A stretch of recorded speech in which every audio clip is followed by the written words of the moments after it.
Chair Police, we're on the air whenever you're ready to begin. Okay, so we call to order and have a pledge of allegiance. I pledge allegiance to the flag of the United States of America and to the republic for which it stands, Nation, under God, God, indivisible, with liberty and justice for all. All right, David. All right, good morning, everyone. Montecito Planning Commission hearings are televised live on County of Santa Barbara Television, CSB TV Channel 20 at 9 a.m. in the South Coast, Lompoc, San Ynez Valley, Santa Maria, and Orca areas. Rebroadcast of Montecito Planning Commission hearings are on Fridays after 5 p.m. on CSB TV Channel 20. Today's hearing will also be streamed live on the county's website and will be available for download in a day or two. Moving on to the roll call. Commissioner Keller. Here. Commissioner Miller. Here. Commissioner Kupiak. Here. Commissioner Senauer. Here. And Chair Police. Here. Thank you.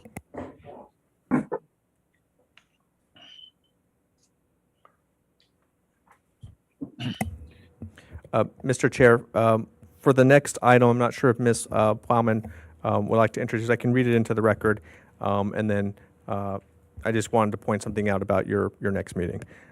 So the next item is reconsideration of the circumstances of the COVID-19 state of emergency. So the commission is asked to reconsider the circumstances of the COVID state of emergency, consider whether state or local officials continue to impose or recommend measures to promote social distancing, and find that the legislative body has reconsidered the circumstances of the state of emergency and the state or local officials continue to impose or recommend measures to promote social distancing, and direct staff to continue, should you wish, to notice and hold hearings as remote hearings consistent with Government Code Section 54953E3. And I just want to point out to the commission, when you are while you're deciding whether or not you want to remain remote, that we don't have any items scheduled for your June meeting. So if you wish to remain remote, we may have to do a quick meeting in June. So, David, I am here and I can speak to this. So I'm going to be acting as your secretary today and your director. I had the dual role. So there's a couple things you should know as you're considering this. One is the County Planning Commission has decided to go back in person. They're going in person on June 8th. We still have the ability to remain remote if the MPC feels more comfortable doing that. So as Mr. Villalobos indicated, you would have to meet in June to extend that for another 30 days. The Board of Supervisors has taken the step of suspending any testing of staff at this point in time. It's just a suspension. They could be, these are people for unvaccinated. This could be reinstituted at any time if the case rates keep rising, which they actually they are. We know they are. And we've actually had a number of cases within our department that have come up in the last few weeks. But so that's kind of the background. And for MPC members, previously we had to have proof of vaccination, or there would be testing required. That is also suspended. But if you do want to come back in person, I think it's a good idea to provide the proof of vaccination so we can have that on record. So those are the facts of the situation currently. We are more than capable of maintaining either in-person or remote hearings. So I'd like to hear from the commission as to what your desires would be. Okay. Yes, Donna. Yes, thank you, Director Plowman and Secretary at the same time today. Thank you very much for your dual role. Much appreciated. Referencing coming back into our conference room, are masks, is there a mask policy any longer, or has that also been waived? Yeah, Commissioner Senauer, through the chair, that has also been waived. There is no mask policy. Okay, is there It's recommended? It is Yes. recommended for indoors if you're going to be Okay. indoors for an extended period of time. Okay, And will the security that is being launched as people come into the building, both in Santa Maria and here, will that be effectuated soon, or do we have a timeline on that? It's going to be over the summer. I would Okay. need to check in with General Services on the exact timing. Okay. Is there a capacity limit other than the room capacity standard threshold There is not. going back? Okay. And has there been, I know we can be remote at this point with, as long as we cite our location and address. That has been consistent for probably a decade or longer.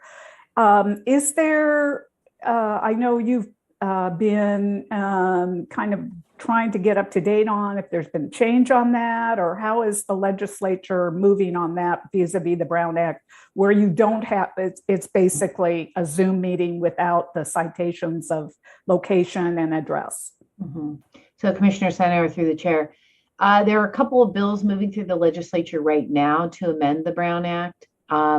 And they have different ways in which they would amend it. They're not, the bills aren't the same, but the general gist of those bills is that they would allow 2 of the 5. So a majority would need to be in the room. Okay. 2 of the 5 could be remote, and they would not have to post their address. Okay, that was my threshold. Next question was, if, as it stands now with citation of location and address, it's still 3 must be present. Is that correct? And that, I mean, if we change without the Brown Act change,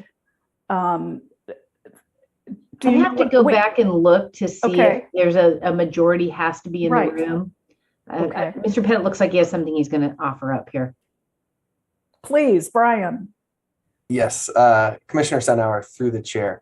The default rule, if we go back to the Right. non-COVID rules, the rule is that at least a quorum Okay. of the commission must participate at locations within the county's jurisdiction, is what the rule is.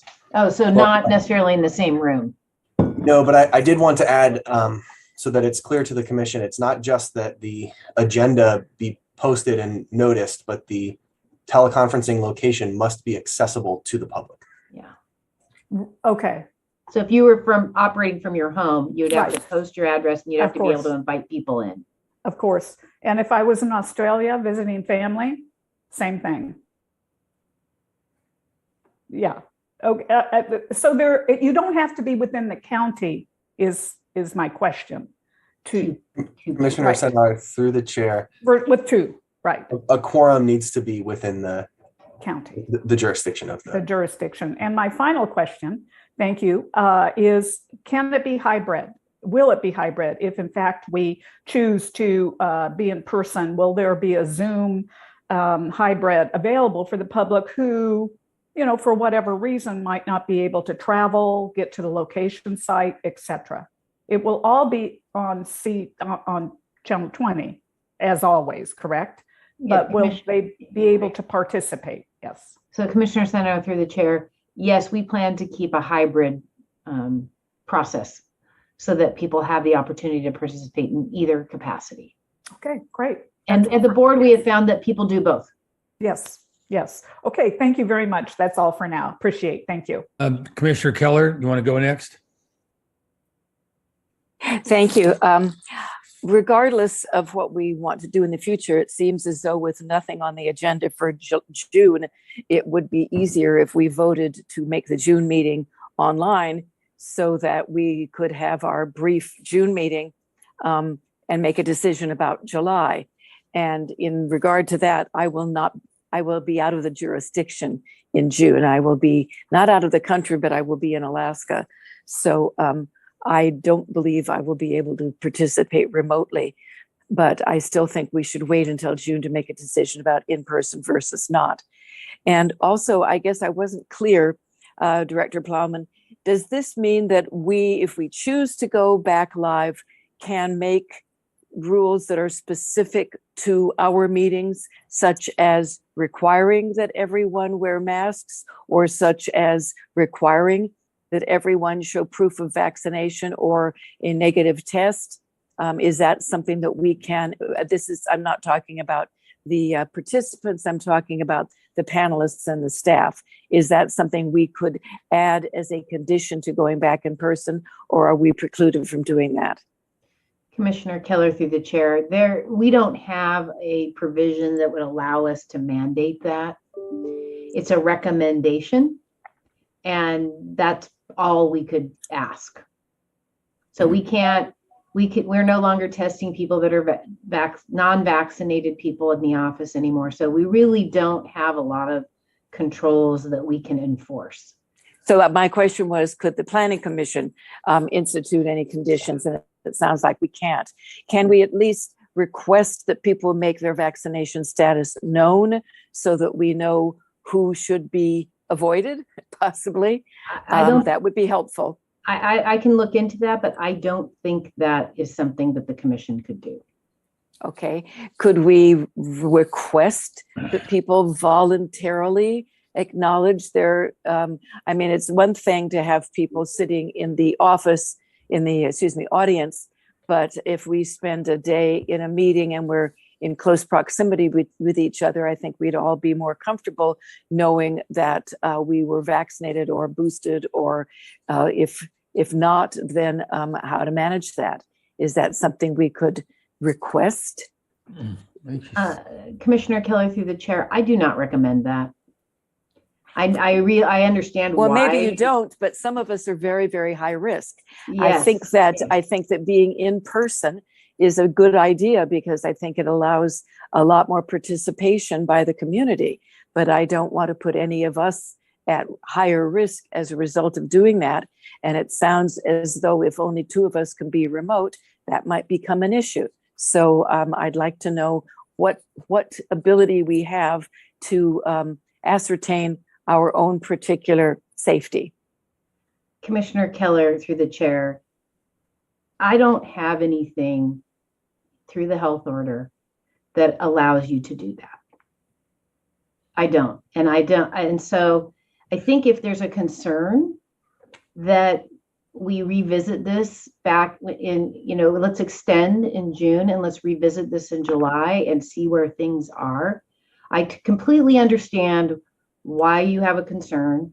I have the same concerns about the spread of the virus. I have concerns that the numbers are being underreported because people just aren't reporting them to the county. So I get that. And I choose to wear a mask when I'm sitting in a hearing space because I don't want to catch it. I had it once and I don't want it again. So right. I very much understand where you're coming from. We're limited on what the current health order allows us to do within the context of a public hearing. No, I appreciate that. I guess I needed absolute clarification on what we can and cannot do. My husband is a physician and is extremely involved in caring for people with COVID. And I agree with you, because 90% of the people that he interacts with have cold symptoms. And when he urges them to get a COVID test, it turns out they're positive. And I think there are a lot of people who think they have colds that actually have COVID.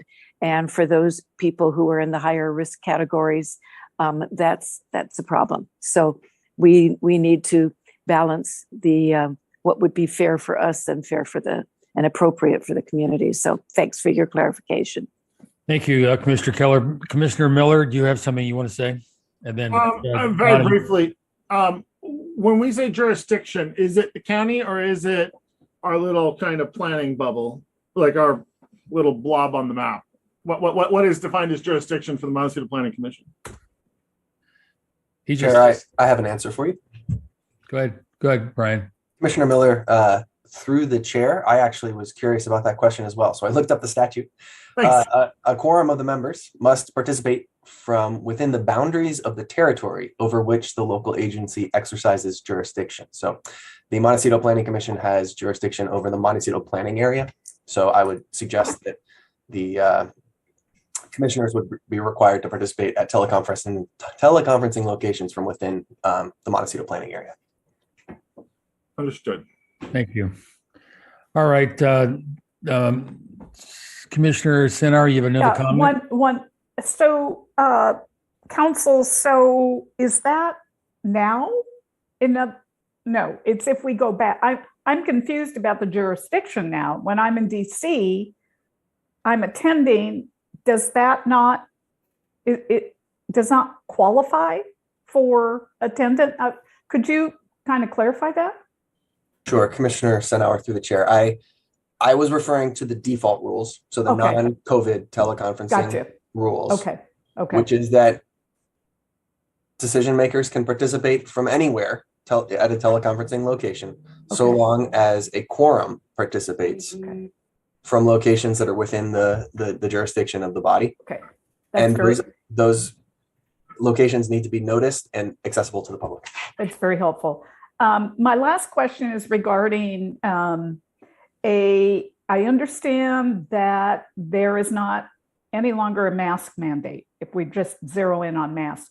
But is it possible to post requested or preferred mask wearing, or which you see in many venues? Okay, they're not mandating it, but there is a request. Is there any way to post that, etc.? It's not a mandate. It's simply a request. Thank you. So Commissioner Senator, through the chair, we have signs that say it's recommended. So we could do that in front of our hearing room. We could say recommended. That is Okay. correct. Yeah. I can tell you that is not happening in the board chambers. Okay. Some people wear them, mostly the staff, but most people that come to speak or participate and sit in the chambers are not wearing masks. Okay, Mr. Miller, do you still have any? Oh, no, that was a You're good. mistake. I apologize. So, Bob, you have anything you want to say? I can't hear you if you are talking. No, I'm fine with either reading remotely or meeting in person.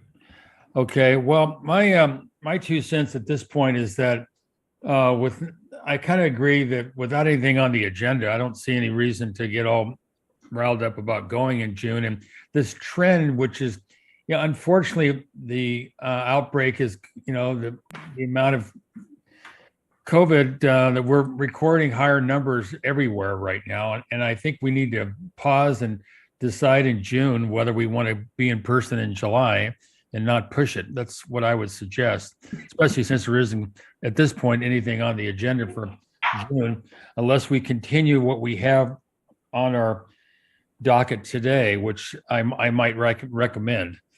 But anyway, so do we take a vote on this, or how do we handle this? Director Plowman, do you have a suggestion? Yes, Mr. Chair, I think it would be a good idea to take a vote that you will maintain your June meeting and you will reconsider the remote hearings in June. Yes, I would like to move and make that motion. What date? Before it's seconded, what date would that be? It has to be the 30-day. No, it's June 15th. So I will Okay. second your motion for June 15th. Okay, perfect. Okay. Mr. Chair, Yes. excuse me, if pardon the interruption, if I could just request that Mr. Villalobos confirm that we don't have public comment on this item. Okay. David? Chair Palice, all of the pre-registrants signed up for item number 1 on our standard agenda, but I do want to make an offer. If anyone would like to speak, just raise your hand and I'll call on you. Any takers? I don't see any. Okay, so would you like to make a roll call on the proposed stipulation that we will conduct our meeting as we have been this next month? And decide then? I'd be happy to. Commissioner Keller, Aye. Commissioner Miller, Aye. Commissioner Kupiak, Aye. Commissioner Senauer, Yes. Chair Police. Aye. Motion passes 5-0.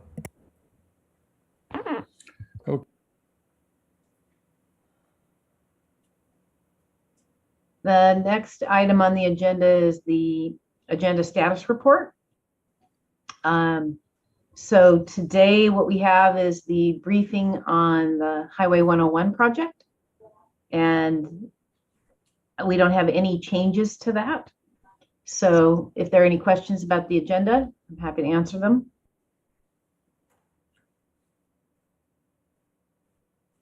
So we'll allow public comment on this question, I'm sure, after presentation. Correct. Okay. You want to move on then? Okay, let's move on to the projection report. As we indicated, we did not have any items on the June 15th agenda, but we will reconvene to reconsider the hearings remaining remote. And then currently we do not have anything projected for the July 20th hearing date. Okay. All right. Moving on, unless there are any questions, Mr. Villalobos, this is the opportunity for general public comment.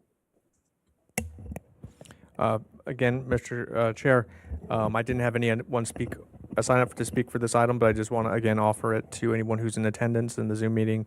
If you want to speak on any item that's not on today's agenda, just raise your hand and I'll call on you. Mr. Chair, I see no takers on this. Okay, let's move on. So, Mr. Police, the next item is the Planning Commission informational reports. Yes, and shall we, does anybody have any comments they want to make on? Okay, we have Susan Keller, Commissioner Keller. I just wanted to report that I did do a site visit of 999 Romero Canyon Road.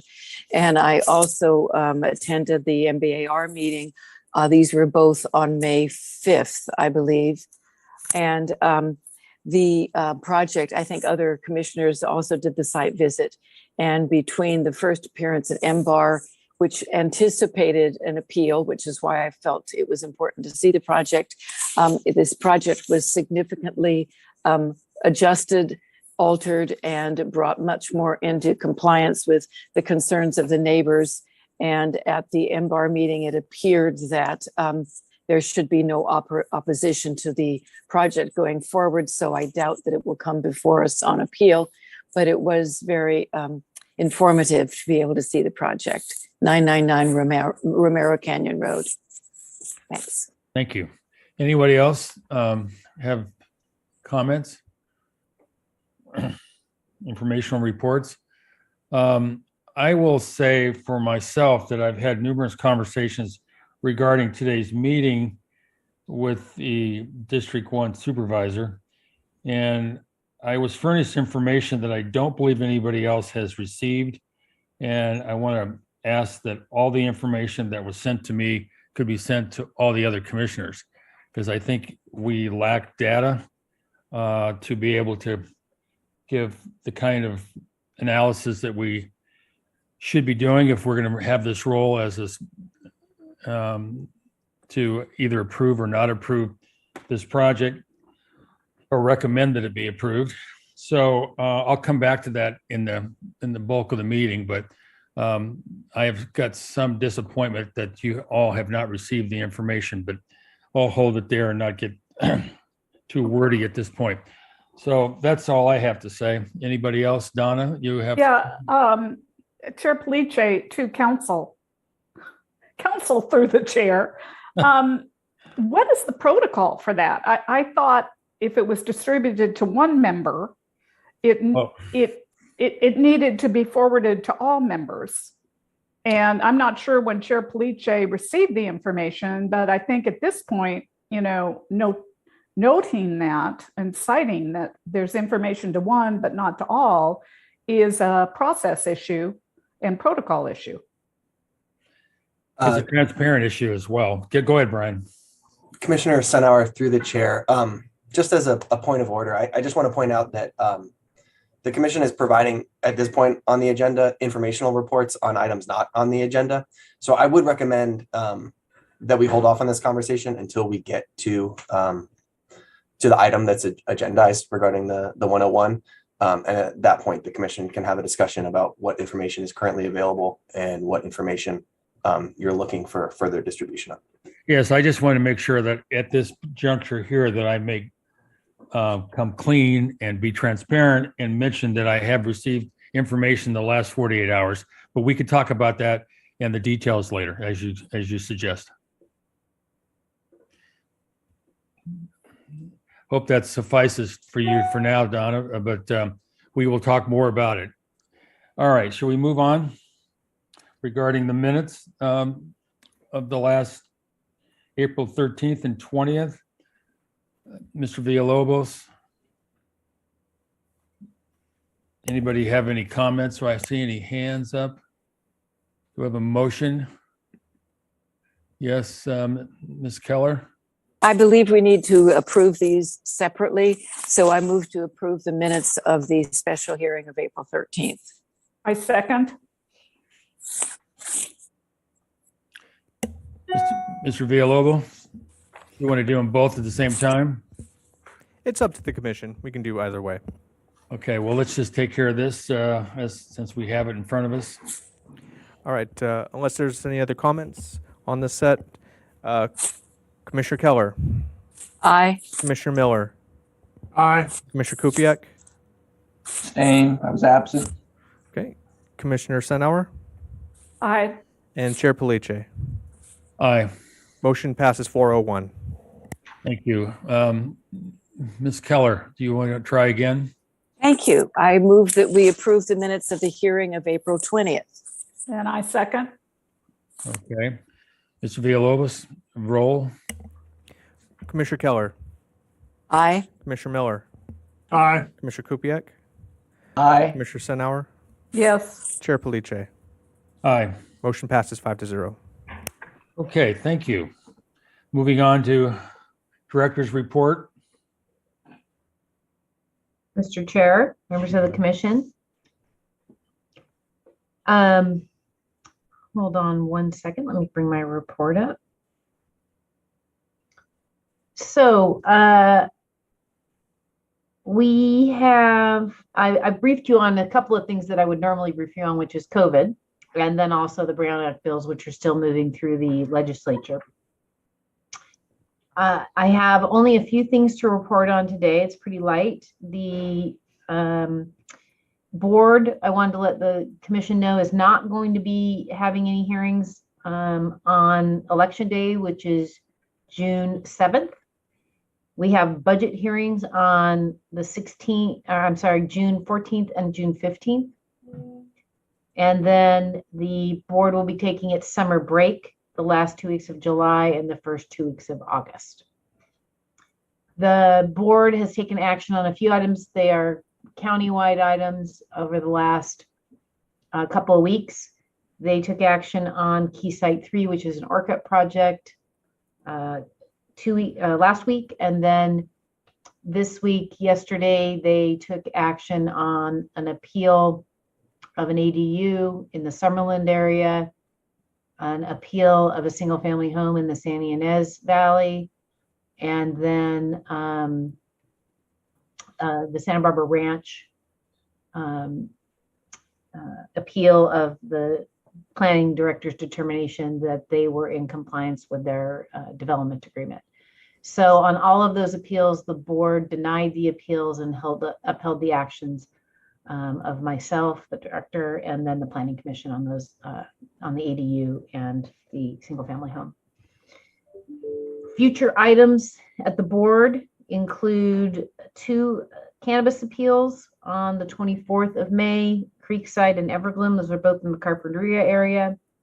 We have a response to the grand jury report on the idle wells, a petroleum issue. We provided a response previously, and we did some further investigation, and we'll be presenting that on May 24th. And then some changes to the cannabis ordinance are going to be heard by the board on the 24th of May as well. And we have a change in our telecom fees pursuant to an agreement, and that is going to the board on 6/24. And that, hold on a second.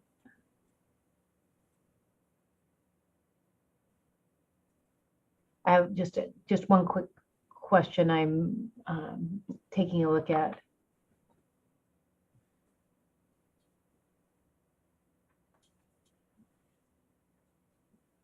Sorry, hold on one second. And that concludes my report, but I'm happy to answer any questions. Anybody have any questions? Yes, Commissioner Sinauer. Yes, thank you, Director Plowman. I've gotten calls and I have been through quite the vortex on the new county website. Okay. And I'm just wondering how that came to be. It seems that a lot of the pages seem to be, we're under construction, please bear with us. You know, it is, I've heard from those I've spoken to at county, it was supposed to be seamless. I'm not sure if it's gotten there yet, but there is a lot of angst in the, it's just not our community, but I think probably countywide about where this came from. There was no heads up. It just sort of got done in one day or two. So could you don't take a lot of time, but is it still a work in progress? Why was this done? Et cetera, et cetera. That would be really, really helpful. Thank you. Yes, I'm happy to answer that question. This had been in the works for some time because they were changing the platform that the county's website was on. And my apologies for not letting you guys know, the commission know. I didn't realize how quickly it was coming online. And so the entire county's websites have been overhauled. That is true. And links are broken. And so there are some issues that are being worked out. So I know that my IT team has been working diligently on some of the issues that are associated with the P&D website. And we are trying to clean those up. And so the transition wasn't as smooth as we had all hoped. I think a number of the departments weren't quite ready for the change. But they're doing their best to catch up and make sure that we can correct the problems that are being encountered. But I definitely encourage people to if you're having a problem with the website or there's something you've identified, I would appreciate it if you would send that to me, and then I can make sure our IT team sees it and then they can fix it. Thank you for that. How about the general public? I don't see a banner or anything saying if you're having difficulty using our new website, could you please call this number? There isn't a general sort of number that I see that the general public can call and ask. We know because you're telling us. We know who to call, right, with an issue. But I don't know if the general public does. Is that? I just maybe I had missed it, but I don't see that. And I'm just saying that would be.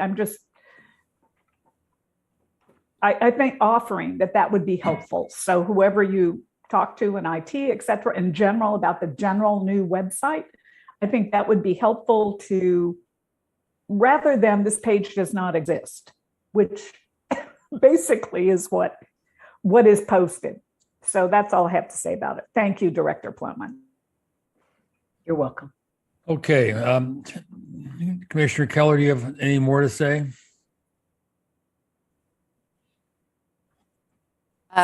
Director Plowman, the last item you mentioned was, you said 6/24. Did you mean 5/24? Because there's no meeting on 6/24. I meant 6/28. So, but you said there was a break the last 2 weeks of July and the first 2 weeks of August. Well, that's June though, That's right? June. Yeah, 6. Beg your June. pardon, 6/28. Okay, thank you. Got my dates mixed. Thanks. Well, Thank you're you. doing good at first. Your fault. You caught my mistake. Thank you. All righty, thank you. I have one last question. Oh, go right ahead. Sorry, I know. Fine. I'm annoying. Director Plowman, have we cycled through all the receiving files from projects that have been before us, like the 5-year cycle? Are there any that are remaining, like the debris nets, like Casa Dorinda, et cetera? And you don't have to answer that now, but I'm just wondering if that's, I believe it's a 5-year generally, that comes back to us. If all those boxes have been checked and nothing is Miramar, et cetera, nothing needs to come back to us on an annual basis just for receive and file. Thanks. You know, Commissioner Sennauer through the chair, I am going to have to defer that question to Mr. Wilson because he's the one that's been keeping track of that. So I'll pass that along to him. So it sounds like Mr. Wilson does do more than what we think he does. He does quite a bit, Mr. Chair. Well, he's in a happy place today. Okay, so we have a waived public hearing for the Finrock edition. Is there more to be said about that? Is that for you, David, to make comment, or where do we go from here with this? Chair Police, that's just a procedural addition, Right. supplemental noticing for, But- but there's no action for that, the commission to take on that today. But if It's just someone simply for asked- the public. But if the public asks for a public hearing by June 1st, that could change, I guess, right? Then it would come to the commission, yes. Okay. All right, so can we move to the standard agenda if that's okay with everybody? Would All you right. like me to read the item into the record? Please. All right. The Montecito Planning Commission will receive a briefing from the California Department of Transportation, Santa Barbara County Association of Governments, and Planning and Development staff will initiate conceptual review of the Highway 101 widening segment 4D project case numbers 21 DVP 22 and 21 CDP 76.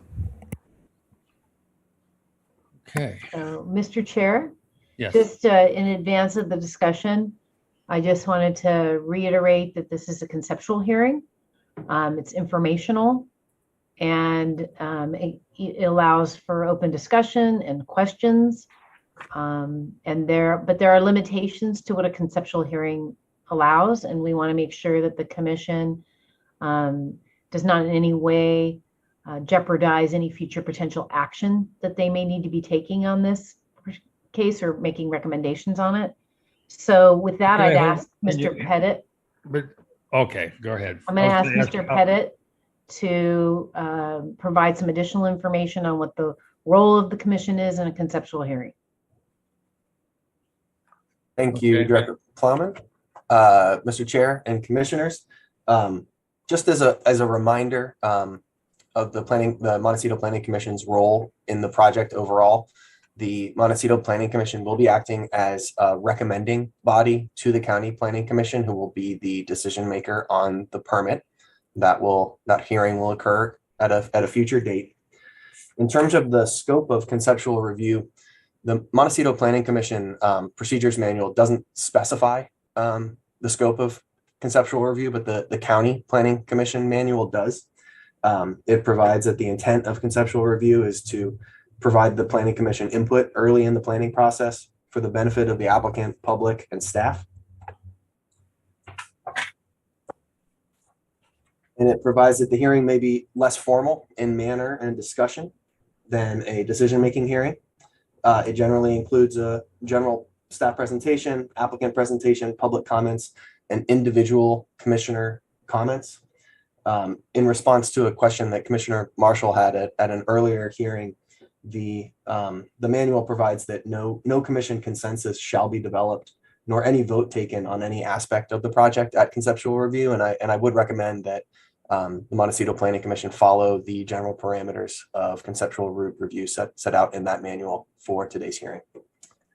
And with that, I'm happy to answer any questions. So I have a comment to make here just to get started regarding our jurisdiction and our authority. Back 4 or 5 years ago, I can't recall when it was in Santa Maria, when the decision was made just to give us an advisory position regarding the approval of this project, was much, prior to the storm, the mudslide, and the damage and the death of all the people in Montecito. And as we look at this project, we see that there's, major creeks that cross the freeway that go in the ocean. There's an incredible amount of drainage and activity in our community. And it seems a little bit surprising in a way that we have one vote at the Planning Commission, County Planning Commission, and we have all the storms are 100% in our district. And I feel that in a way that it would be very unfortunate if the Planning Commission made a decision that superseded our wishes for our community. But I just want to go on record as saying I think that's very unfortunate. And that decision was made prior to our knowledge of how incredible the potential is for flooding in our area and the effect on the freeway. I just want to just put that out there that I really wish that there was a decision that was modified since then, but I guess that's not possible. All right, Brian, had to get that out there. Okay, well, let's move on. We got some hands up. See, my favorite two, Commissioner Sinauer, and then Commissioner Keller follow. Thank you. Commissioner Kubiak and I take mild offense at that comment, Chair, but pass. If you had more hair and you had less, no, it's okay. Okay, be really careful here. Okay, so vis-a-vis jurisdiction, I think it would be helpful if either Director Plowman could give us a tutorial quickly on jurisdiction, where vis-a-vis the roundabouts, vis-a-vis the 101 project, which apparently the segments basically dictate that it be before PC rather than, even though it's in our community, Montecito Community Plan area, we are precluded from being within the jurisdiction to be a decision body. So I'm just saying, I think it would be helpful to get that predicate out there so there is a basis that we all understand. Thank you. Commissioner Stenauer through the chair. So the decision that was made as before the 101 project started has to do with the fact that the 101 link is a regional project. And there has to be sort of a consistent approach to how we review that regional project. And where there's a regional project, the County Planning Commission is the deciding body on those projects.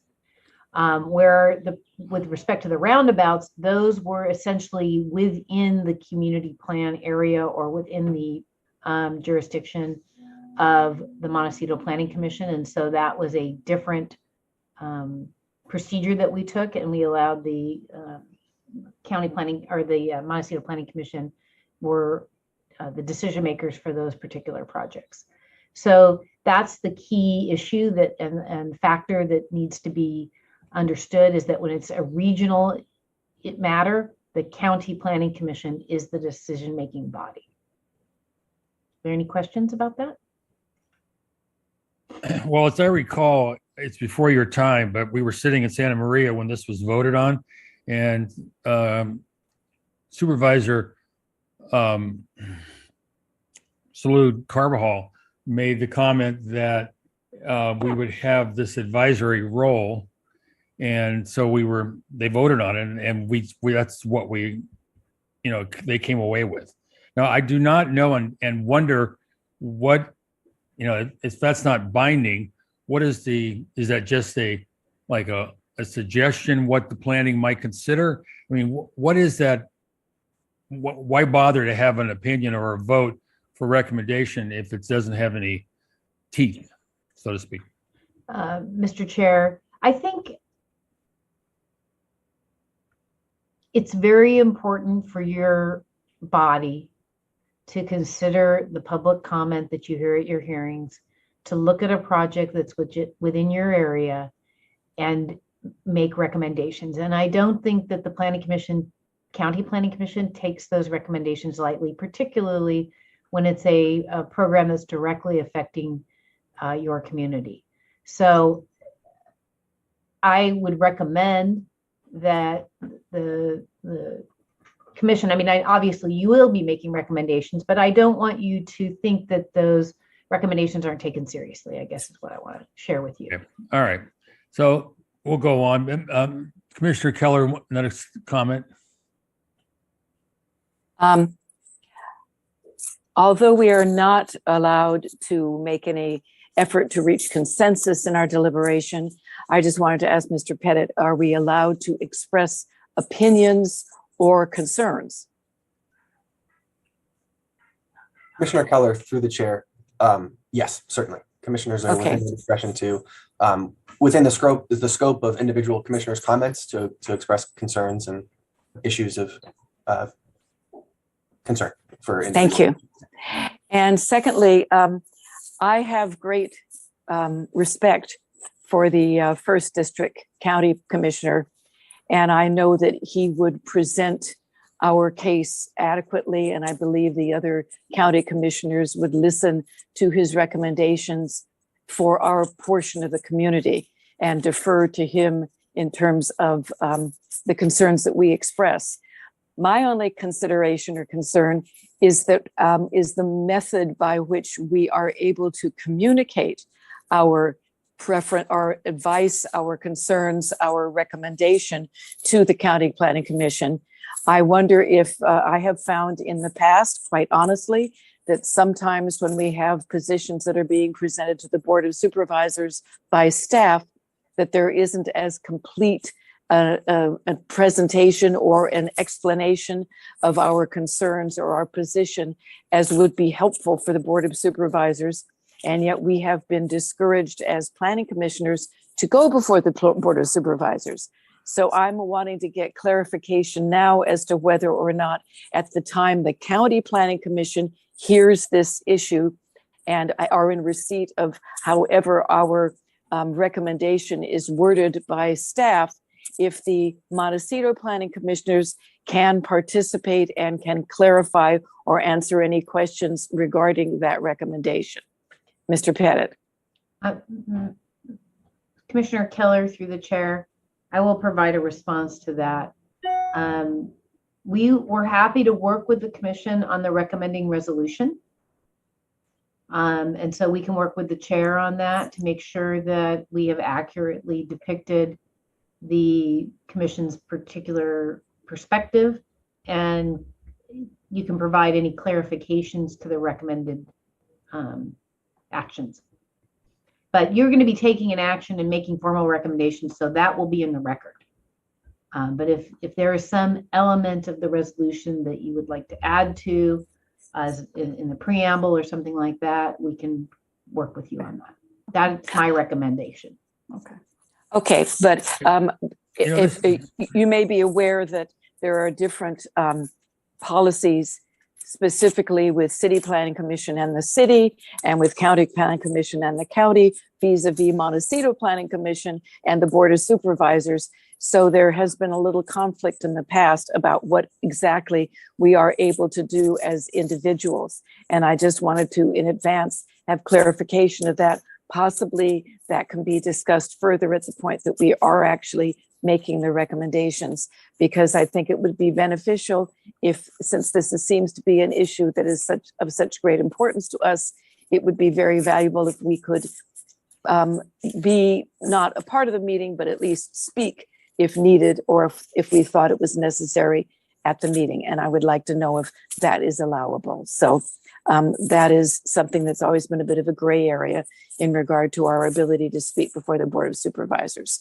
So potentially we can clarify that by the next meeting, or by the time we make our recommendations. Thank you. Okay, is another comment by you, Donna?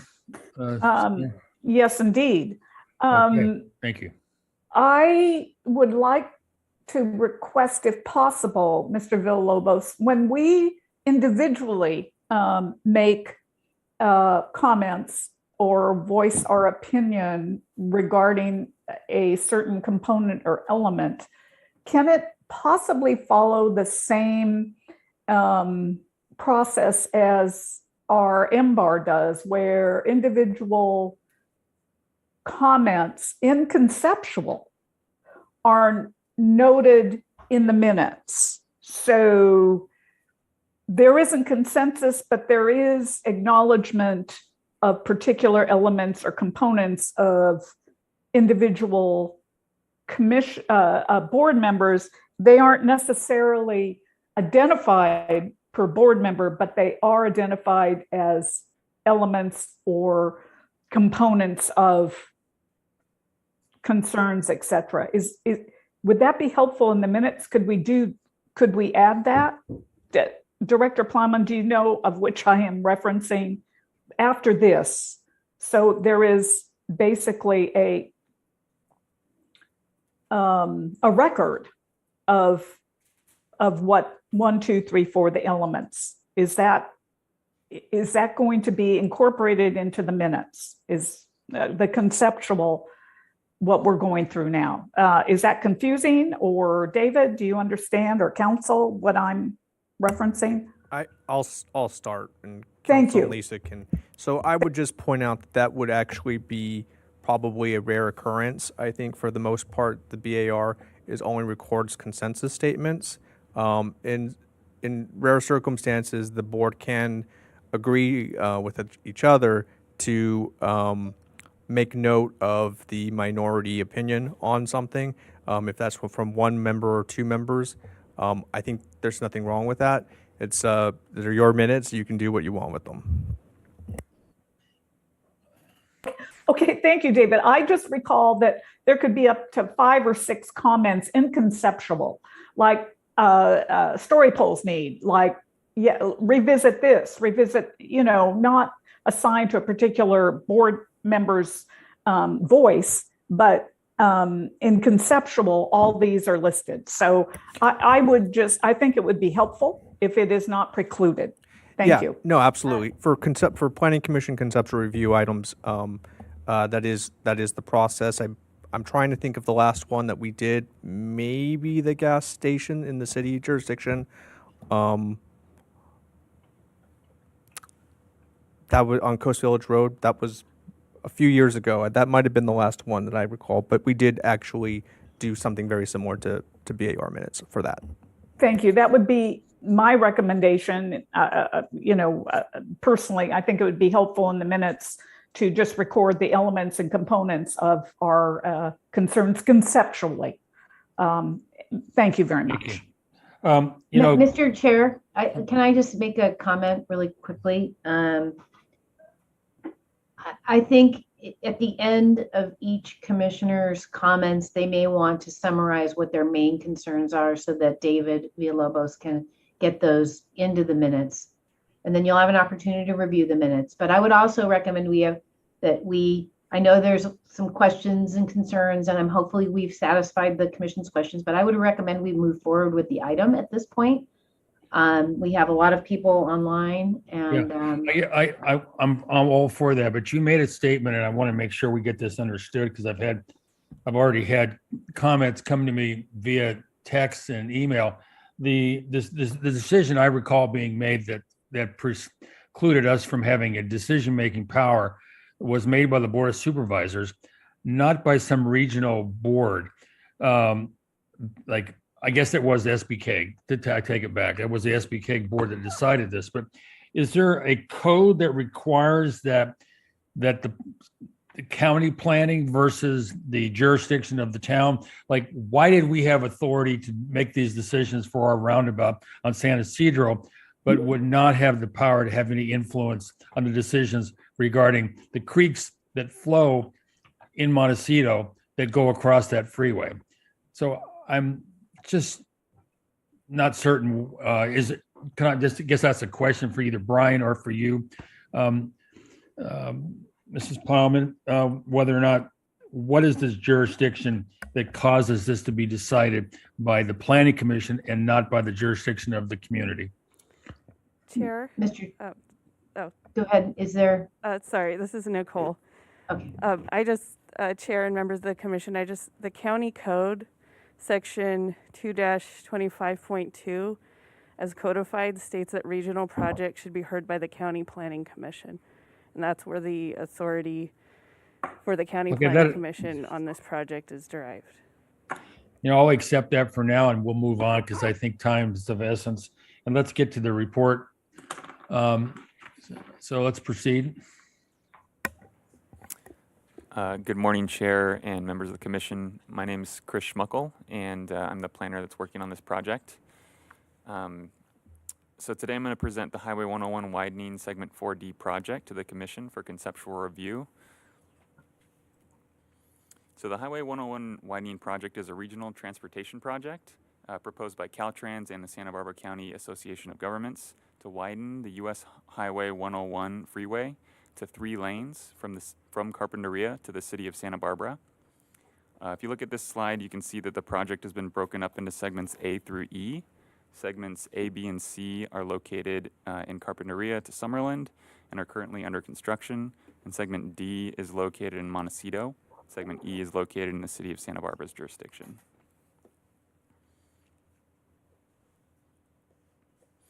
So segment 4D is approximately 1.4 miles in length and begins just before the Romero Creek Bridge and continues to the Olive Mill Overpass. This project area is located entirely within the Montecito Community Plan, and the diagram shows the boundaries of the project with the roadway improvements shown in dark blue and the existing bridges shown in green.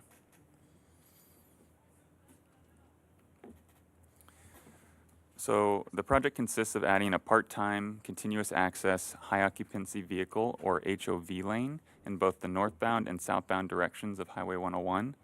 The HOV lanes will be restricted between 6 a.m. to 9 a.m. and 3 p.m. to 6 p.m. During these peak hours, only vehicles with 2 or more people are allowed to use the HOV lanes. Outside of the peak periods, the HOV lanes will be open to regular mixed flow traffic. The project also includes replacing the existing roadway with 40-year long life concrete pavement on the existing lanes and ramps. And approximately 158 oak trees and 20 other native trees are proposed for removal. The oak trees are proposed to be replaced at a 2-to-1 to 3-to-1 ratio, and native and specimen trees are proposed to be replaced at a 1-to-1 ratio. The project also includes the installation of median barriers, guardrails, fencing, retaining walls, and new landscaping. The bridges over Romero Creek, San Ysidro Creek, and Oak Creek are proposed to be replaced. So project milestones. The project was submitted by Caltrans and SB-CAG on June 15th, 2021. The project went to 3 separate MBAR hearings for conceptual review on September 23rd, February 25th, and March 24th of this year. The project was deemed complete by staff on April 27th, and the project was noticed in both the Santa Barbara News Press and the Montecito Journal. And today we're before the Commission as a conceptual review item. So for our next steps, during this conceptual review hearing, the applicant is going to present the project in more detail and show some visual simulations. And the applicant, P&D staff, and county flood control staff are available to answer some questions and accept initial comments from the Commission. Staff is currently working on the review of the project, ensuring that it's consistent with both the comprehensive plan and the Article 2 Coastal Zoning Ordinance standards. And after completing our review, staff and the applicant will return to the Commission to receive final comments. These final comments will be incorporated into our staff report, and the project will go before the County Planning Commission for a decision. And so that concludes my presentation. I'm available for questions, and the applicant also has a presentation that they can go into in more detail. Thank you. And Chair and Commissioners, this is Nicole Liu. The applicant's presentation provides extensive project details, and we would like them to please give their presentation before we move into the question and answer stage, because their presentation is likely to answer a lot of the questions that the Commission or the public may have. So if you're ready for that, I believe the applicant's ready to present. Chair, Okay. Chair Police, would that be your recommendation also? Yes, that would. Thank you. Okay. Moving ahead. Okay, thank you, Chair Police. Good morning, Fred Luna here with the Santa Barbara County Association of Governments. So it's good to be before this committee and the rest of the Montecito Planning Commissioners. I am joined today by several people, team members from our Highway 101 team, which is comprised of the Caltrans SBK and several specialized consultants we have working on the team. And we also want to extend our thanks through Director Plowman and her staff for the work that her staff has done to get us to this point, as noted in Mr. Schmuckel's report, and other county departments that have helped get us to this point as we've coordinated on this project. Next slide. So today we, as you have heard, we have an overview, a concept overview of the Highway 101 Carpinteria to Santa Barbara project with particular emphasis on the Montecito segment. So we have worked closely, as I noted, with county staff to get to this point, and we look forward to approval at the County Planning Commission later this year as we're targeting construction for this particular segment next year. In order to get to this point, we've completed extensive planning, environmental studies, design, and community outreach. This includes the design review process that was previously mentioned, where we reviewed a number or all the project components in the Montecito segment, and also presented that through the Montecito design review team that was specifically set up for Highway 101, and the conceptual review that was noted last year through the Montecito Board of Architectural Review. Lastly, we have responded to the county's feedback regarding the viability of sound walls in this area. And I know there's a number of comments that we've been working through regarding that. And so we have a more detailed slides to go through today on that particular subject. Today's presentation from the 101 team will focus on the proposed improvements for the Montecito segment. And then we plan on returning with responses to the questions that we received today, and those that we can't answer today, we certainly will. At that second concept meeting, we will also discuss the overall implementation strategy for the project. That would include the specific timing details for when we would go to construction, traffic management strategies, public notifications, and consideration for the other projects that are being implemented in this area and how we will be coordinating on those. Next slide. All right, thank you. So joining me today, as I mentioned before, are members from our 101 team. This is a partial list. In order to save time, I will just have the team members introduce themselves as they're presenting as part of this presentation, and then we'll all be available to answer questions. Next slide.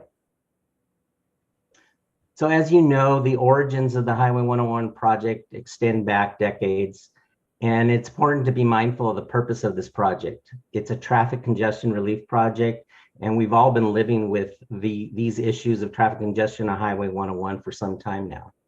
Next slide. And so that's really why we have this project before you today. Currently, there are about 7.5 hours of delay in 2022, and that's predicted to increase to 11 hours by 2040. This currently impacts our communities when drivers get off the freeway and use local roads to avoid the congestion.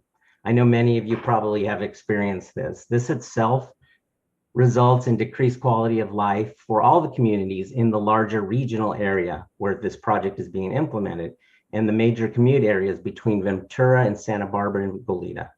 Next slide. So I think it's important to give you some of the planning background related to how this project came to be. In 2003, SBK, Caltrans, and our local agency partners embarked on a 4-year study called 101 in Motion to look at congestion relief on a long-term strategy. So how are we going to address congestion relief in this corridor?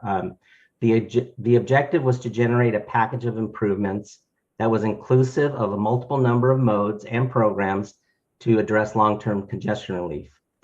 And of course, this was in the commute area between Ventura and Santa Barbara counties.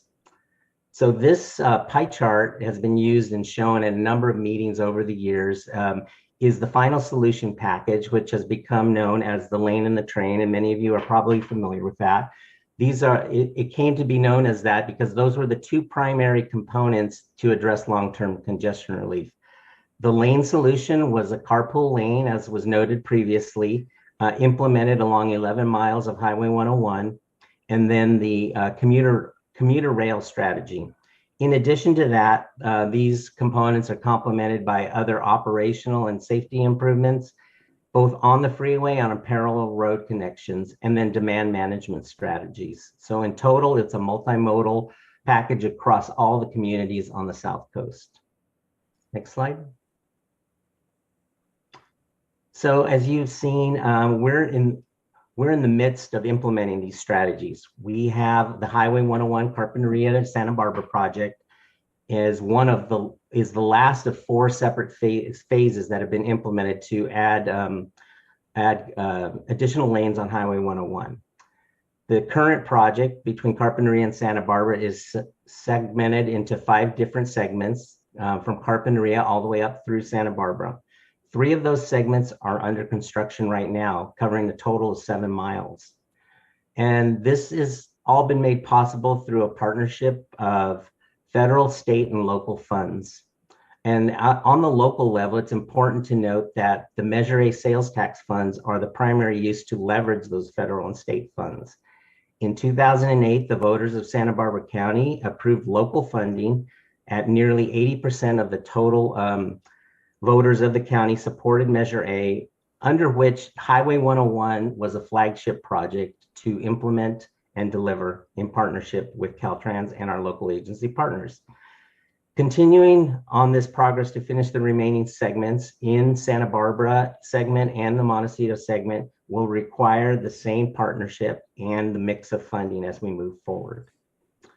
And we're just going to stay on this slide. And at this point in time, I'm going to hand it over to Joe Irwin from Caltrans to address the last 2 points.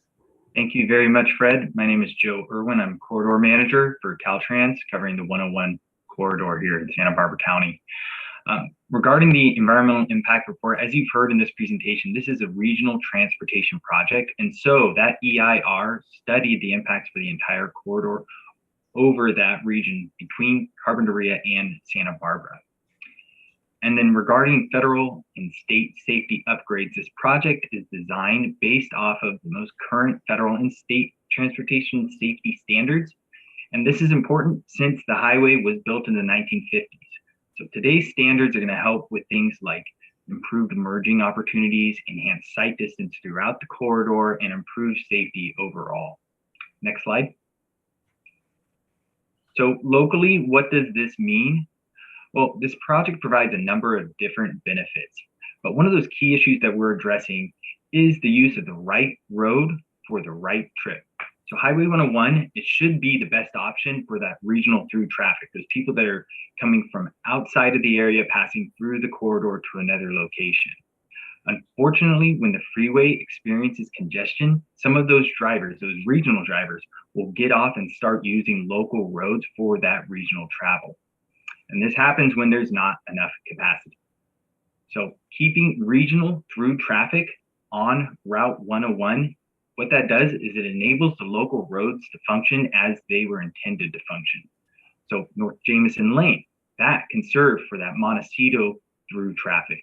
And then your local neighborhood lanes, those are there to serve residents with this project. Next slide. In the early planning stages, adding the carpool lanes was looked at in a couple of different ways. There are a number of different ways. And what you're seeing here is what the chosen layout was for widening the project, or widening to provide the HOV lane. And what was chosen was widening towards the median. And this, it keeps the project within the existing right-of-way. And that's important. It's an important factor to note that that was supported by the community, widening inside and avoiding having to take private property to build the widened freeway. And so what that means is design and practice, it's most areas are going to be widened into the median with a median safety barrier down the middle, and all of the planting, or most of the planting, would be focused on the outside, with limited opportunity for median planting where possible. Next slide. And at this point, I'm going to pass it off to Kirsten Ayers with Ayers and Associates. Thanks, Joe. Good morning, everyone. So one of the things that we looked at is once the layout was established in terms of widening towards the middle, how do we make this freeway project benefit Montecito? We look at every segment individually and say, what can we do to make it fit in the community? And in Montecito, what that means is that the designers were tasked to design with a semi-rural feel. Make this freeway look more like Montecito. And how are they doing that? They're going to do it by using drought-tolerant landscaping and visual improvements where possible. They're going to free up the local lanes for local traffic, and that's that right road, right trip scenario, by keeping freeway travel on the freeway. They're doing that also by maintaining freeway boundaries. You probably remember in the 90s, Caltrans proposed widening the freeway in a different manner that took private property. And the community stood up and said, no, that's not what we want. We want you to stay within your existing right-of-way. So that's what this project does. The other thing that it does is also update those 1950s freeway connections between Montecito and 101. So that makes it easier to merge on and off the freeway. As you know, today, the on and off ramps are short and the sight distance is a bit limited. And so we're going to be improving that to today's safety standards. Next slide. So this is a map of the project as you've seen. The dark blue shows you the freeway lane and ramp improvements. There's also auxiliary lanes located between San Ysidro and Olive Mill. The auxiliary lanes are those lanes that connect an on-ramp to an off-ramp. So when we improve the on and off ramps, they get longer. They almost touch, but we're going to make them connect with those auxiliary lanes so it's easier to merge. We also replaced the 3 creek bridges with this project at Romero, San Ysidro, and Oak Creek. And those are going to be replaced to the 100-year flood flows. That matches the county bridges on North Jameson. They will be bulkheaded until the improvements downstream can also accommodate those flows.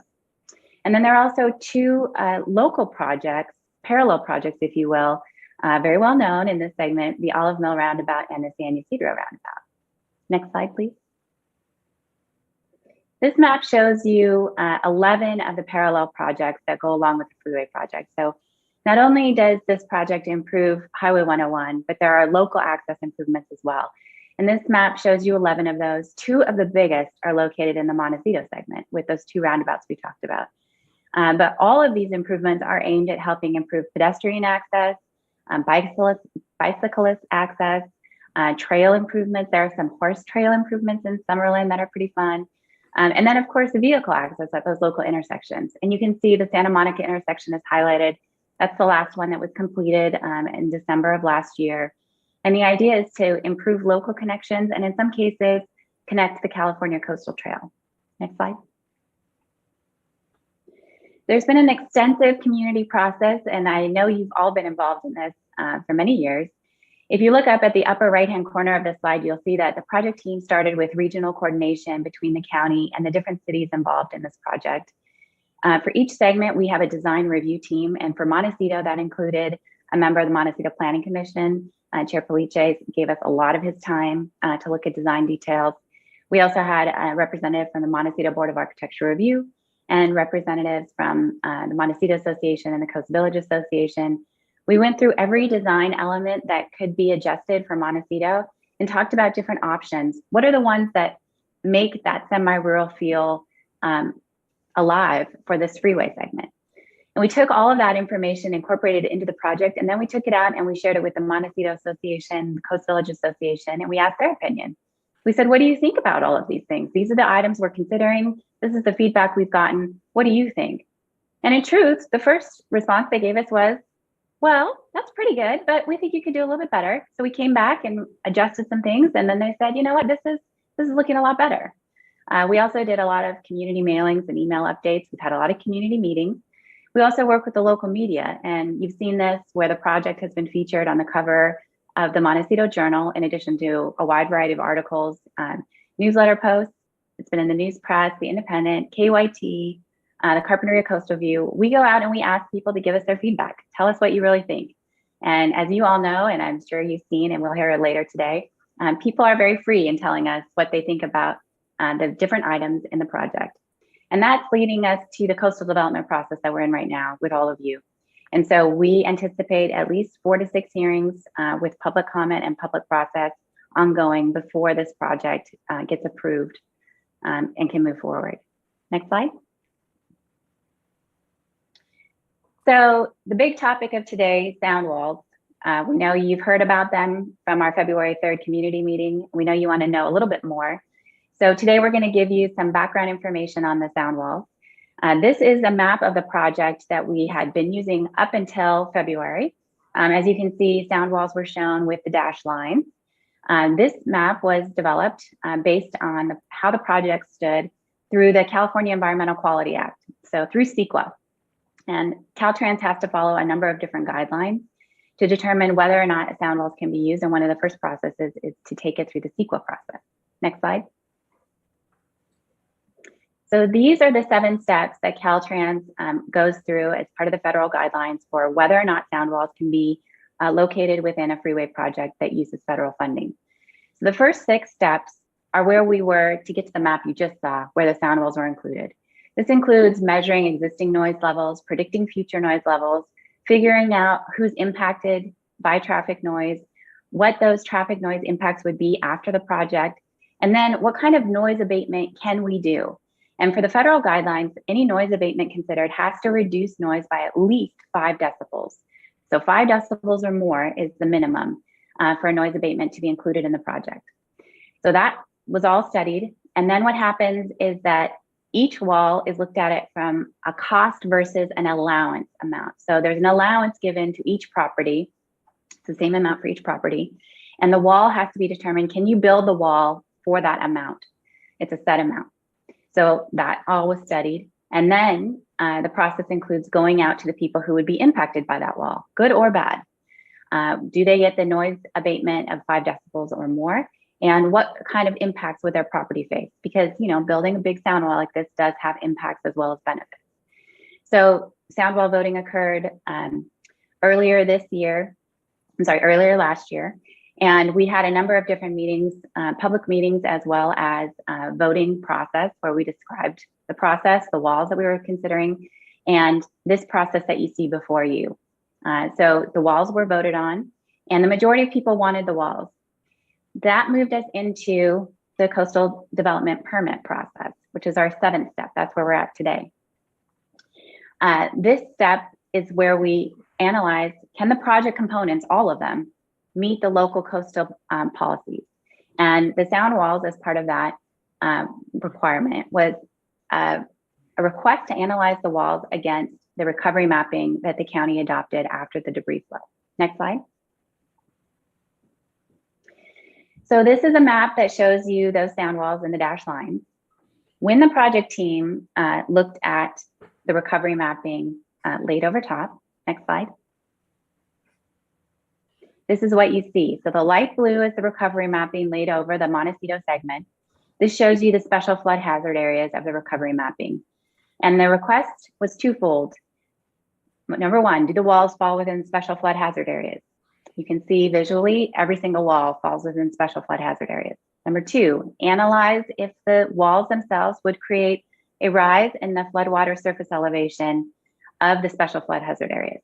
So that's where our team spent a number of months analyzing these sound walls. And then you're going to see additional information in just a minute, other options as well. Next slide. So our team took a step back and said, okay, why are they asking us to do this? This is a different requirement, and it's based on the Montecito debris flow and the recovery mapping that was adopted after that. This is a photo from the debris flow. What ended up happening, and what happens in large storms, is that water comes down through the hills, through the neighborhoods, jumps out of the creek banks, and then ends up using the freeway a bit like a bathtub. We get 8 to 10 feet worth of water and debris on the freeway. You saw that in the debris flow. Here's a photo from the debris flow. This is the reason why the county was asking us to look at this in addition to the impacts of just general storms as well. Next slide. So this map shows you the analysis of what happens when we analyze those walls. Do they create a rise in those special flood hazard areas? And the answer is yes. You can see the red dashed lines all of those walls in the red dashed lines create an increase of 6 inches to 4 feet. Now, at our February community meeting, our team had only looked at would the rise be up to 2 feet. So when we gave the information, it was only up to 2 feet. County Flood Control since then has taken the information, analyzed it independently, and they said, we don't want to just limit it to 2 feet. We want to know what is the rise, and it's actually over 4 feet. Our thought was that if it's even 2 feet, that's too much. So they said, well, people want to know. So it's actually 6 inches to up to 4 feet. You'll see there's one small section that's in a tan area down below the freeway there in the dark gray.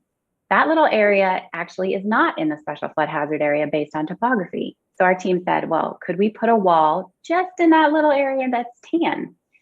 And unfortunately, that segment of wall is too short. It cannot meet the cost reasonableness requirements that the federal guideline process outlines. But it really didn't matter anyway, because the homeowners that live in that little area, they were the ones that voted against a sound wall. So that area didn't want a sound wall. So breaking it up into a small wall in that area didn't matter. So with that, we as a team said, great, here we are. We've told people we're going to have sound walls. And now we're going to have to tell people we're not going to have sound walls. Before we do that, we need to look at any and every option we can think of to see if there's a way to get sound walls in this project. So next slide. At this time, I'm going to turn it over to Zach Sevilla. He is our lead designer from Mark Thomas, and he's going to walk you through all of the different options that the team analyzed to see if there was any way we could still have walls within this project. Zach? Yeah, thanks, Kirsten, and good morning, everyone. As Kirsten mentioned, we did take a pretty extensive look at alternatives to see what options are available in this area for these walls. Kirsten went over the standard sound walls, and the issues there were the water surface elevation rise that was seen when we modeled those walls. We also took a look at could those walls be placed on private property, so off the 101 right away. And unfortunately, it results in the same water surface elevation rise because you have the same barrier in the floodplain. We looked at other options such as sound fencing. The issue there is that during peak storm events, those fencing actually produces more debris that would be washed downstream. We looked at breakaway walls that if a peak storm event was occurring, the walls could potentially break away. The challenge there is that we have the expressway, the freeway, right next to that. So anything that could be potentially debris or breaking away is a safety concern. We looked at options to put the walls potentially elevated on piles. The challenge there is that if the wall is in fact elevated, the noise would just pass underneath the wall. It would actually not provide the abatement that's required or that would be needed for those walls.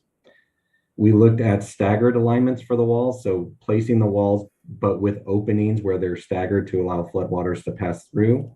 The challenge is that this area is very constrained between North Jameson and South Jameson. There was actually only one location where we could, in fact, have staggered walls, and that was up near the Olive Mill interchange. So it did not provide enough capacity for water to flow through there. And then we looked at walls with floodgates, and there was opportunity to look at floodgates in these walls. Unfortunately, that they still produced a water surface rise, even with maximizing the number of floodgates that could be built in those walls. And then after some additional feedback, we took a look at potentially constructing basins to potentially detain the floodwaters or pump around the 101.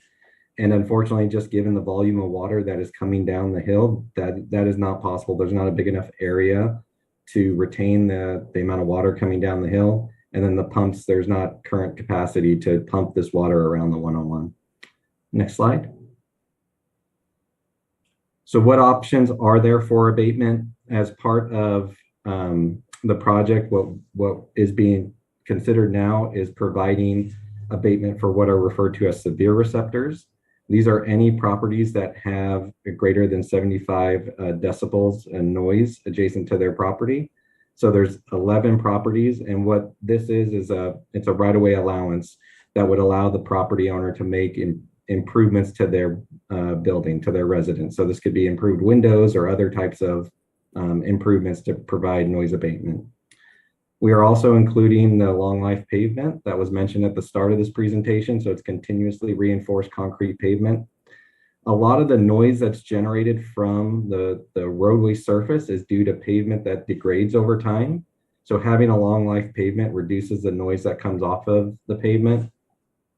In addition, the current freeway is constructed with a jointed concrete pavement. So anyone that drives over the freeway knows you hear the bumps every time you pass over a certain joint on the freeway. With this pavement, there are no joints as you're driving along. All of the joints are just between the travel lanes. And then another item that is being included is a new way to grind the concrete pavement. And so this again provides a reduction in the noise that's generated from the freeway. And so roughly it's about 3 decibels, which offsets the noise that is expected to be generated by the additional traffic on the freeway. Next slide. So what I wanted to do next is just walk through a few simulations. We've talked a lot about the project details. It's kind of hard to conceptualize, so we pulled together a number of simulations to show it. So with me, I'll ask our landscape architect, Christine Anderson, to join me in this presentation, since we do understand the connection between the freeway, the civil improvements, as well as the landscaping improvements along the corridor. So what this rendering is showing is we are looking northbound. So we're sitting just north of the Sheffield interchange, looking towards Romero Creek. You can see that the freeway is being widened towards the median, like Joe mentioned. On the right side of the image, that is North Jameson, just behind that landscaping there. And what is being proposed is a concrete barrier on the outside of the freeway. And the reason why is because the freeway is actually lowered when compared to North Jameson. So putting that concrete barrier there allows us to provide additional planting between the freeway and North Jameson. And then if we think back to the slide that Kirsten showed with the floodwaters that come down through this area, since the freeway is lower in this location, the floodwaters would be passing over North Jameson onto the freeway. And so that's why we can have the concrete barrier there to provide and make up for that vertical elevation change. And then Christine, you want to touch on the proposed landscaping? Yeah, thanks, Zach. So in this location, we have a small area for landscaping in front of the fence, which we selected plants here for drought tolerance and hardiness and ease of maintenance, primarily in this long stretch of landscaping in front of the fence, and then vines on the fence to help to cover it up. Thanks, Christine. Next slide. For this view, we are sitting, this is right at the San Ysidro Creek, looking northbound. What I wanted to highlight on this slide are a few things. One, again, the freeway is being widened towards the median, but you'll notice that the concrete barrier in the median is now replaced with a metal beam guardrail. And the reason why that is in this location during peak storm events, the floodwaters flow across the freeway. So we would not be able to build that concrete barrier in the median. So the metal beam guardrail allows the water to flow through the freeway in those peak storm events. On the right side of the image, on the outside of the bridge, that barrier is going to be the Caltrans Type 85 barrier, which is that open face barrier that has been used elsewhere throughout the corridor. And this is a unifying element that we're using throughout the whole 11-mile segment of the project. One thing I did want to highlight with the metal beam guardrail is that it's not the traditional galvanized steel that you would see elsewhere. Working with all of the design review teams, it was identified to provide this patinaed look. So this is a stain that's applied to the guardrail to help it blend in better with the surrounding area. Next slide. For this view, we're looking southbound. The Miramar Hotel is just off to the right. If you look over that wall, you can see the roof line of the Miramar Hotel. So we're looking southbound just past the San Ysidro overcrossing. I wanted to clarify that the wall that's shown on the right side of this image is a retaining wall. It's not a sound wall. And that's because, again, the freeway is lower when compared to South Jameson. So that wall is there to make up the elevation change between the freeway and South Jameson. A similar approach is taken here with providing that concrete barrier on the outside of the freeway, again, to provide space for planting in front of that wall to screen that back. That was something that we heard through the various design review team meetings that we had.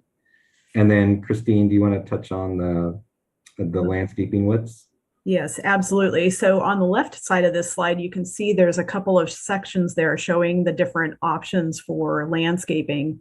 And when we have an area that's less than 6 feet wide, as we do here in front of the Miramar Hotel, we can only get the drought tolerant plantings and vines on the wall, but vines were selected to climb up the wall to help cover up the impact of that wall. When we have an area that's greater than 6 feet wide, which happens just in front, just before this this viewpoint, we have some opportunities for some small trees to be planted in the planter as well. So on the opposite side of the freeway, you can actually see some of those trees are being planted in that area.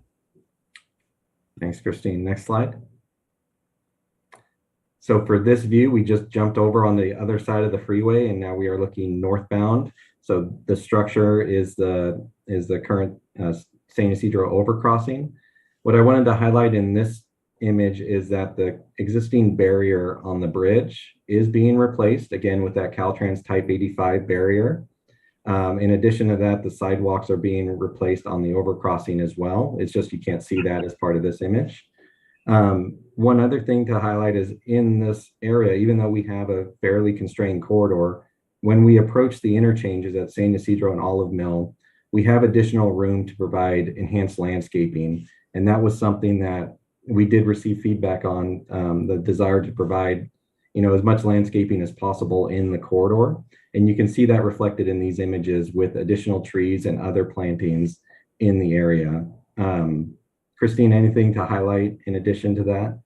Yeah, I think Zach hit it on the nose here. This is an area where we have the interchanges both at San Ysidro and at Olive Mill, where we have wider areas for landscape improvements that can take place. And so part of the concept that we discussed with the DRT through our year-long process of working with them is to really provide more landscaping and more skyline tree presence in those interchange areas. So you can see here we have the opportunity to save some existing trees, also to enhance these interchanges with that mixed Montecito Parkway tree canopy that was provided for in the 101 design guidelines. So that includes things like sycamores, Monterey cypress, oak trees, as well as occasional palm trees, especially where they are consistent with some existing trees that are present in the area. But all items of landscape in these interchanges are really provided, were chosen for their drought tolerance, their hardiness, and everything else. But we also concentrated the presence of plant material in this area because we knew that there would be more maintenance in these interchange areas and more accessibility. Thanks, Christine. And I did also want to highlight that, as Joe mentioned during his portion of the presentation, the project is being designed to meet all current standards where possible. And there are guidelines that dictate where the landscaping can be placed, and that's for both the safety of the motoring public as well as safety of maintenance forces. So there are defined setbacks which govern where we can place trees and other types of landscaping along the project. So what you see in these images takes into account where we're allowed to plant that landscaping along the project. Next slide. So this view, imagine we just passed through the bridge, now turned around and we're looking southbound. The same San Ysidro overcrossing is there in the background of the image. A couple things I wanted to highlight on this image. One is the concrete barrier. This is a close-up view of that median barrier. This median barrier, again, was chosen as a unifying element throughout the corridor. It's being used in the southern 7 miles of the project. And in discussions through the design review team meetings, it was preferred to continue that same treatment through the 4D and into the 4E segment as well. But this perspective also shows, again, the level of landscaping that can be provided along the interchange. And then you can also see those setbacks that I talked about where the trees are generally planted up the slope. And that's again for safety standards that we have to meet with the project. Christine, anything to touch on here? No, I think you did a good job there, Zach. Thank you. Thanks. Next slide. For this image, we've gone just north just a little bit, but now we are looking northbound along North Jameson. So the structure that you see there is crossing over Montecito Creek. That's Montecito Creek just right there in the foreground that crosses underneath the freeway. What we wanted to identify here is, again, there is a pretty constrained area between the freeway and North Jameson. So we did work with Caltrans to secure design approval to get the space that's required to put that planting strip in front of the freeway, the wall right there. And again, that was feedback that we heard as we were going through the MBAR reviews. And so we worked with Caltrans oversight to figure out the layout there that would provide enough landscaping to allow for screening that wall that's shown in the left side of the image there. And then as we continue north along this segment, we pick up a little more space between the freeway and North Jameson to allow for some additional planting in the background of the image. Christine, you want to touch on the planting that's shown in that planter space? Right. This is an area where we did discuss with the MBAR some, providing more planting opportunity here. So we chose plants here that would be, again, drought tolerant and maintenance friendly, with vines along the wall that would creep up the wall to provide more screening for the local traffic here. Thanks, Christine. And one thing just to clarify, that wall is a retaining wall. It's a fairly short retaining wall that's just needed to make up the elevation change between the freeway and North Jameson. Once we get north of this area, the freeway is again at grade with the frontage road. And in fact, it goes lower than the frontage road. So similar to that image I showed earlier. Next slide. For this view, we're sitting, imagine, just south of the Olive Mill overcrossing, looking southbound towards San Ysidro. Again, similar types of plant material, similar setbacks, the road improvements that we've talked about on the other images. One thing I wanted to highlight that's kind of in the background here is the overhead sign that can be seen just above the bus in the background of the image. It's one of those details that we heard a lot from feedback is minimizing the number of overhead signs along the corridor. So we worked with Caltrans to reduce the number of signs by combining the notifications on each sign. It sounds like a pretty normal process, but it actually takes some special approvals to do that because there's defined notifications that we need to provide for every exit along the freeway. In addition to that, the improvements that we talked about before can be seen here as well. And also this interchange provides for additional planting opportunities similar to San Ysidro. Next slide. For this view, we just jumped right over the concrete barrier in the middle of the freeway, and now we're looking northbound again towards the Olive Mill overcrossing. Again, you can see the type of planting and other features there along with the freeway improvements. One other thing I wanted to mention here is that the existing barrier along the southbound Olive Mill on-ramp structure is being replaced with the project as well, similar to what we showed for the San Ysidro overcrossing. Next slide. As we wrap up here, this image is now we're looking along South Jameson, looking down towards Olive Mill. And what we wanted to highlight here is that there is sufficient room to provide enhanced landscaping and tree plantings along this portion of the corridor. So you can see it reflected in the image here that between the freeway and the roadway, there are various trees and ground plane planting proposed. And Christine, do you want to touch on the types of species shown here? Yeah, absolutely. So again, we've chosen plant material for drought tolerance and maintenance friendliness, but also we've been working really hard with Caltrans oversight to provide some additional tree canopy in this area because this is an area with a lot of opportunity for additional trees to be placed as part of this project. And then the fence as well will receive vines for screening of the traffic from the local roads. Thanks, Christine. Next slide. So I will turn it back over to Fred Luna. Okay, thanks, Zach and Christine. So we're bringing it home here. Just a few more slides. So let's talk a little bit about our timing and significance of this project and why it's important to Montecito. So I mentioned previously that there's 3 segments currently under construction, and those will be under construction for at least 2 more years.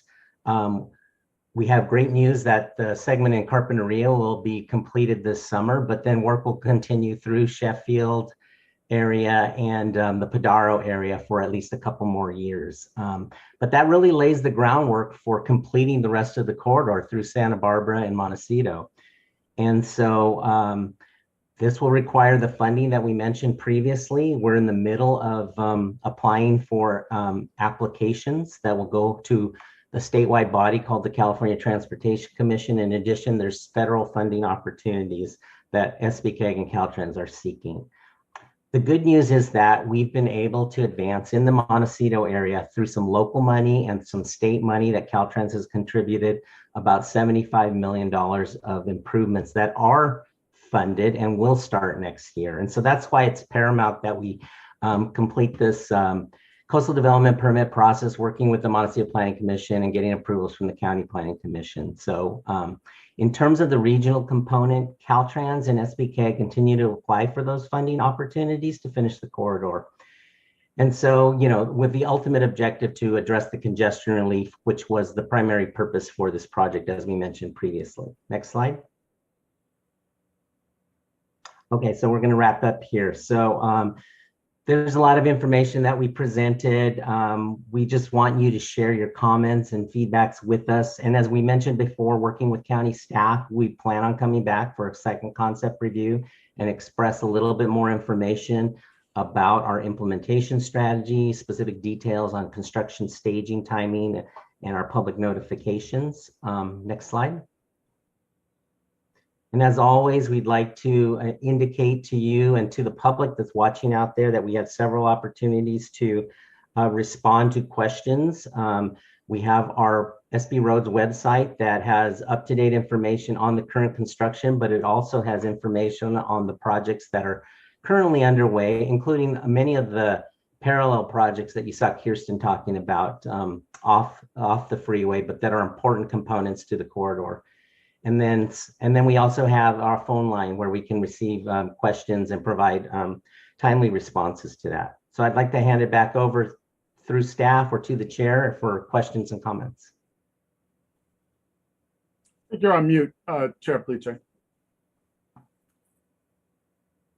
I think we go to the public comments first. Is that correct? I think we go to director comments, then public comments, then director questions. Don't we get to ask questions first? Mr. Chair, that's correct. The commission can ask questions and then you can go to public comment. You've asked all your questions, haven't you? Kidding. No. Chair Pliche, I have a couple of slides that are connected to my questions that I suspect that the other directors might have an interest in. Would you mind if I let off? Yes, please. Go right ahead. Mr. Villalobos, would you mind pulling up my slides? Commissioner, yeah, just give it just 1 minute. Okay, thank you.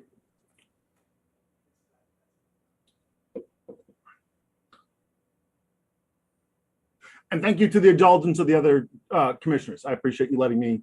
Okay. And could we zoom in on this really?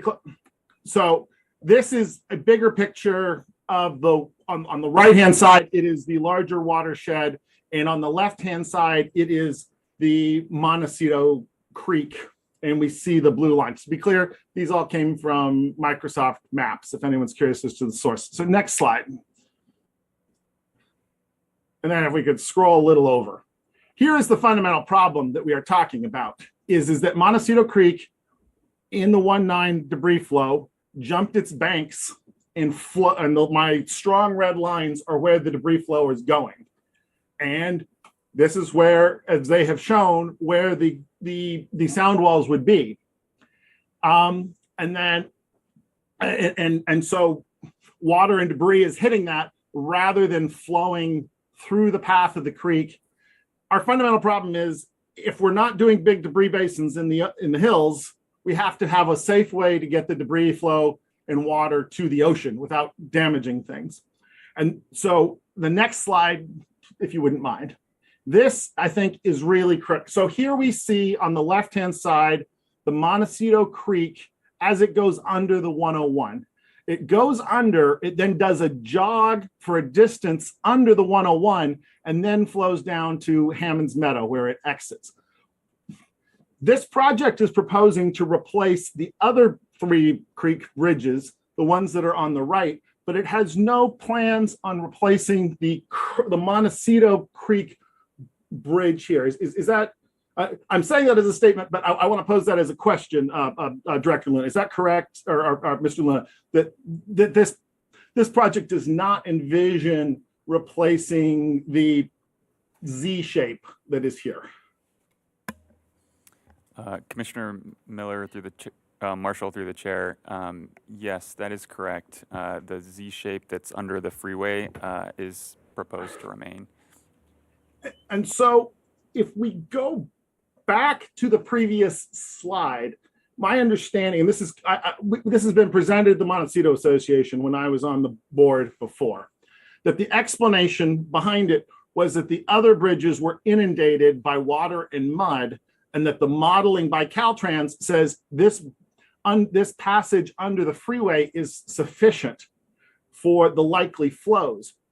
But the sufficient, so the lack of the need to replace it and the sufficiency for the expected flows is coming at a great price. It is coming at the price that the modeling suggests it's jumping out of the riverbanks and flowing down and would be knocking out sound walls and frankly inundating the 101 at Olive Mill. Am I? I'm making this assertion, but I would value the feedback from Caltrans. That is that generically the understanding here. Commissioner Marshall through the chair.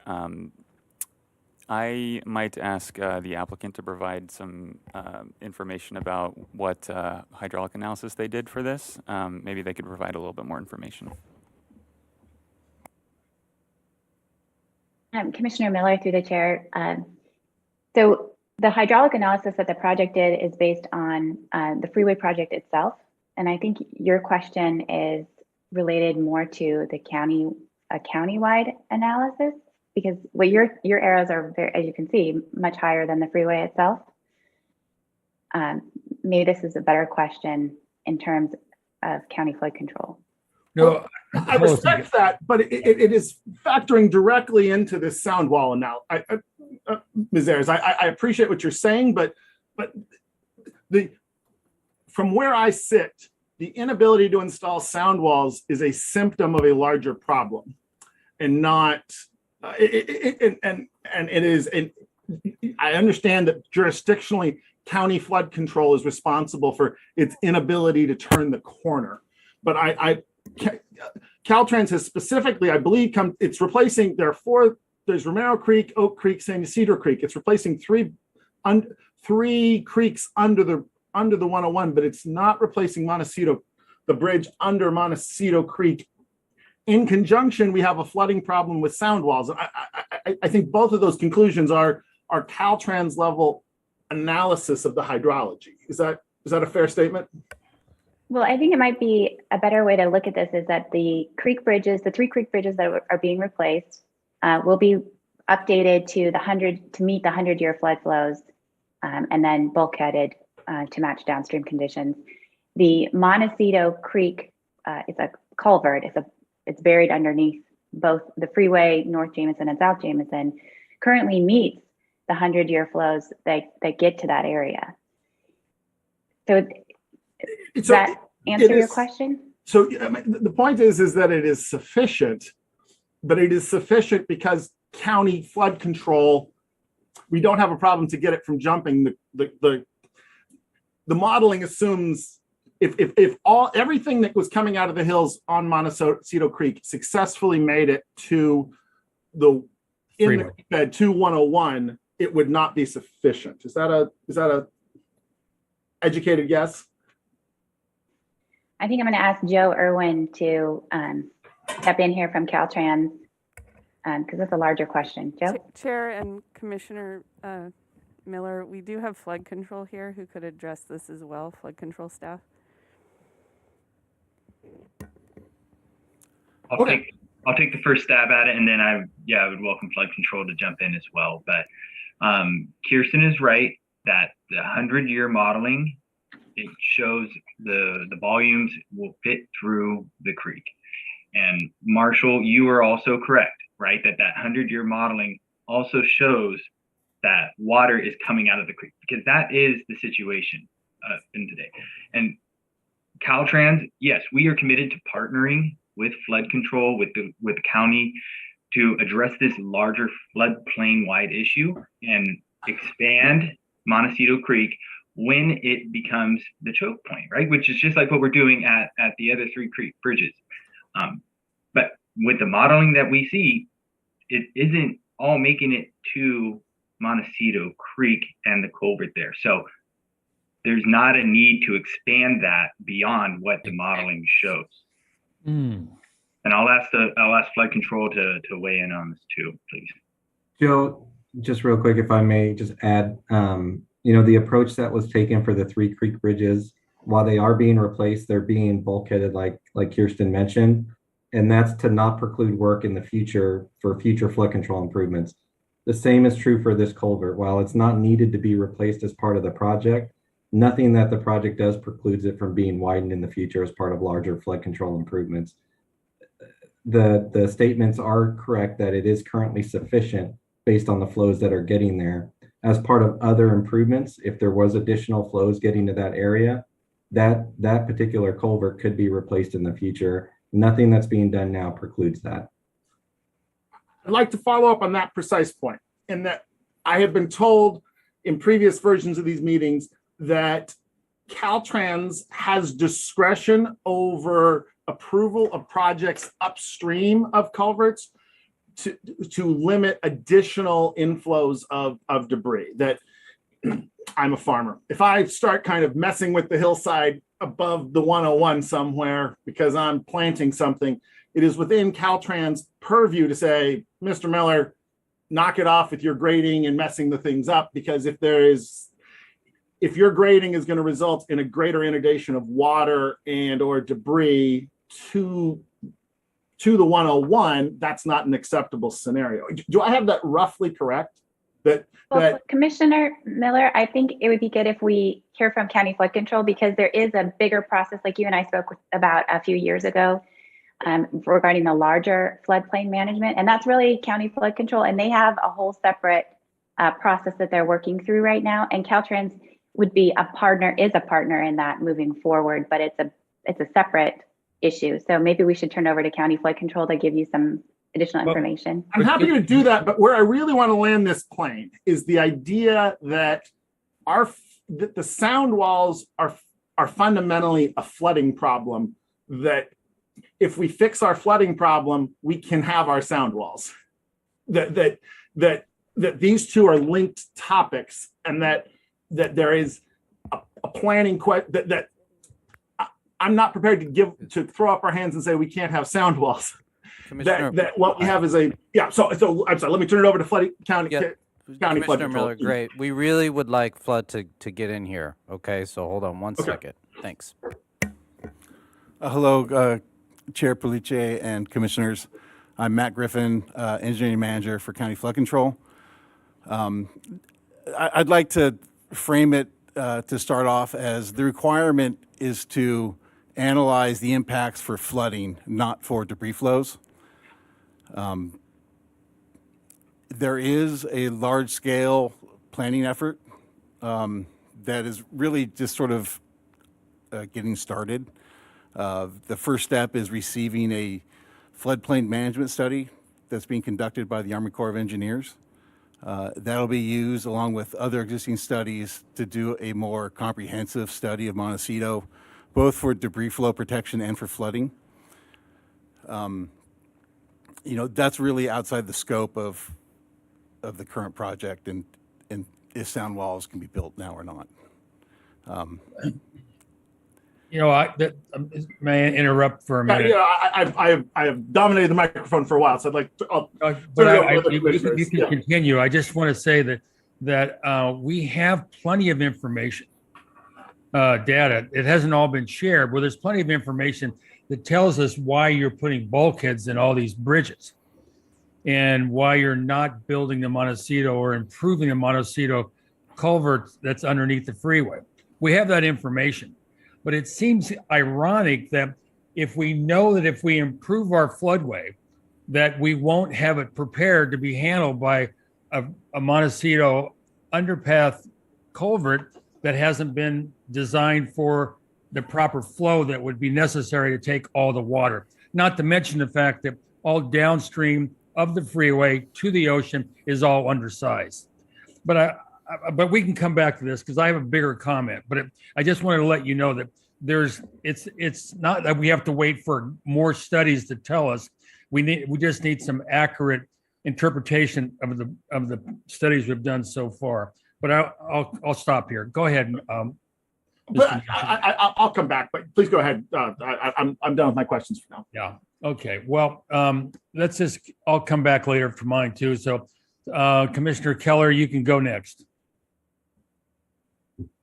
Thank you. I have some actually more fundamental questions. I'd like to go back to slide number 4 of the Caltrans presentation, if I may.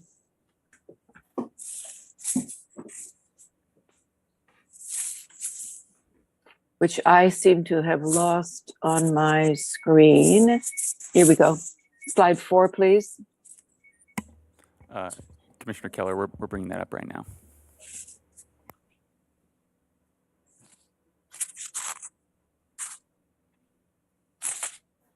Okay, this is 2009, an article in 2009 about Caltrans plans. And I just want to ask, how is the addition of a high occupancy vehicle lane going to change this picture? You have 3 solid lanes of traffic. Commissioner. Wow. I think it would be great, Commissioner Keller, if we bring up some of the broader issues that we're looking at. Is that part of the reason why this curve, which is just by the Milpas area in Santa Barbara, by the Milpas Garden area, has that back traffic, and we all know it, is that southbound in the afternoons, we hit a bottleneck. And as you know, that the number of different phases of this project aims to reduce that bottleneck, where we go from 3 lanes down to 2. And that's one of the big issues that we face every afternoon on the southbound side.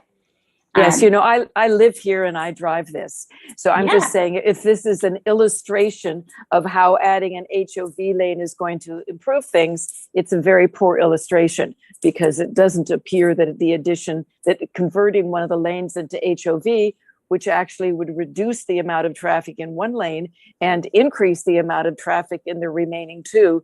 I just have to question the basic assumption. And I have questioned basic assumptions of Caltrans in the past, such as needing to remove all the left-hand on-ramps and off-ramps. That was absolutely imperative, and it was done to the great detriment of Montecito. And in one of my first meetings with the Montecito Planning Commission, approximately 7 years ago, Caltrans actually admitted, yes, that was a mistake.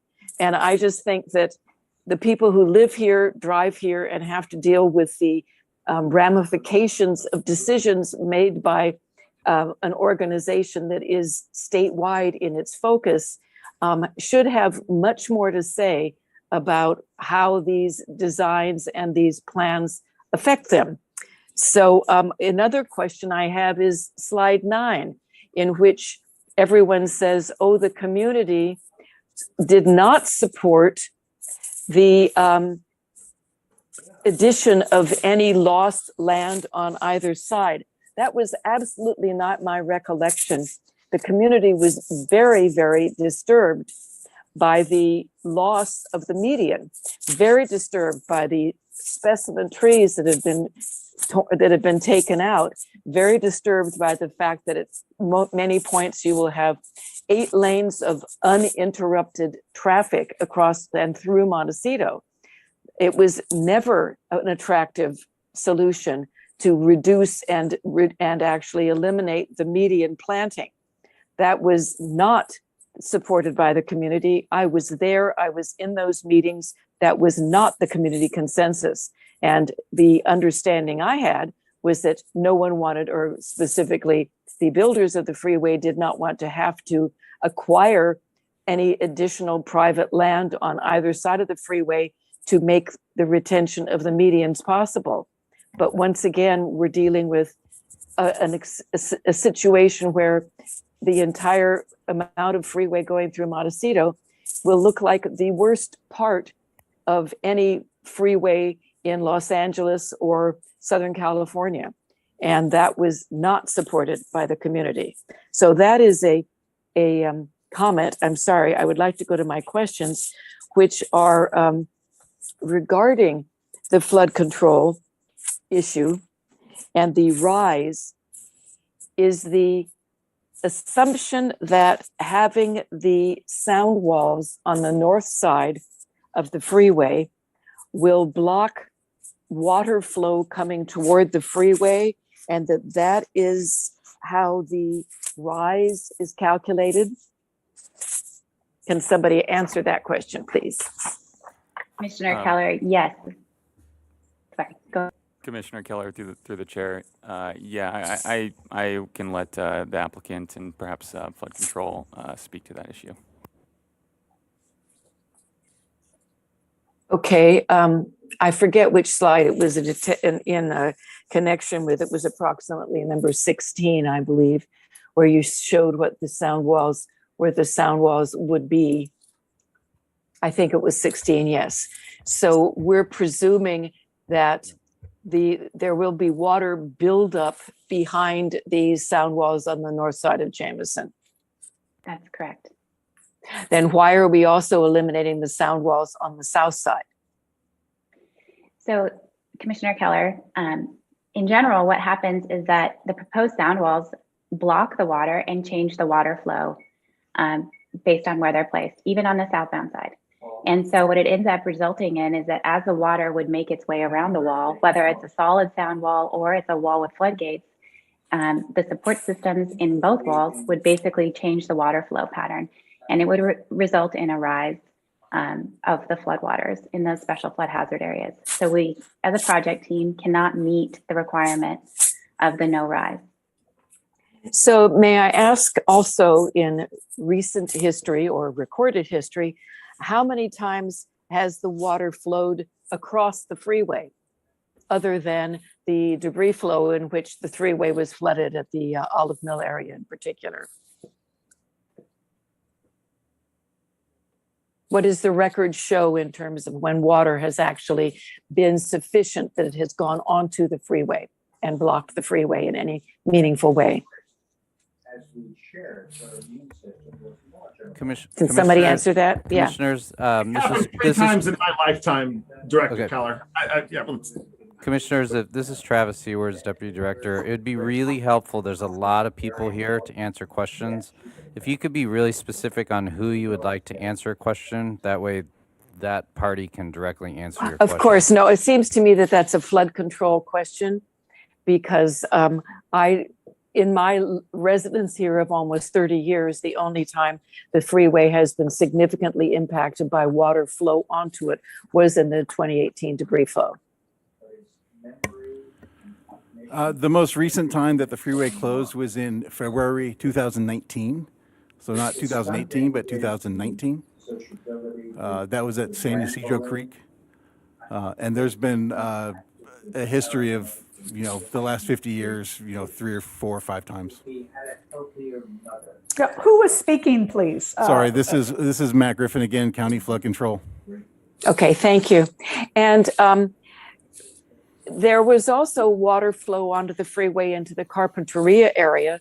And yet, as far as I know, but I may be wrong, flood control, The sound walls in Carpinteria have not been eliminated. And was a similar flood analysis done for Carpinteria? Chair and Commissioner Keller, today we're discussing the specifics of this particular project, and we aren't agendized to discuss that project.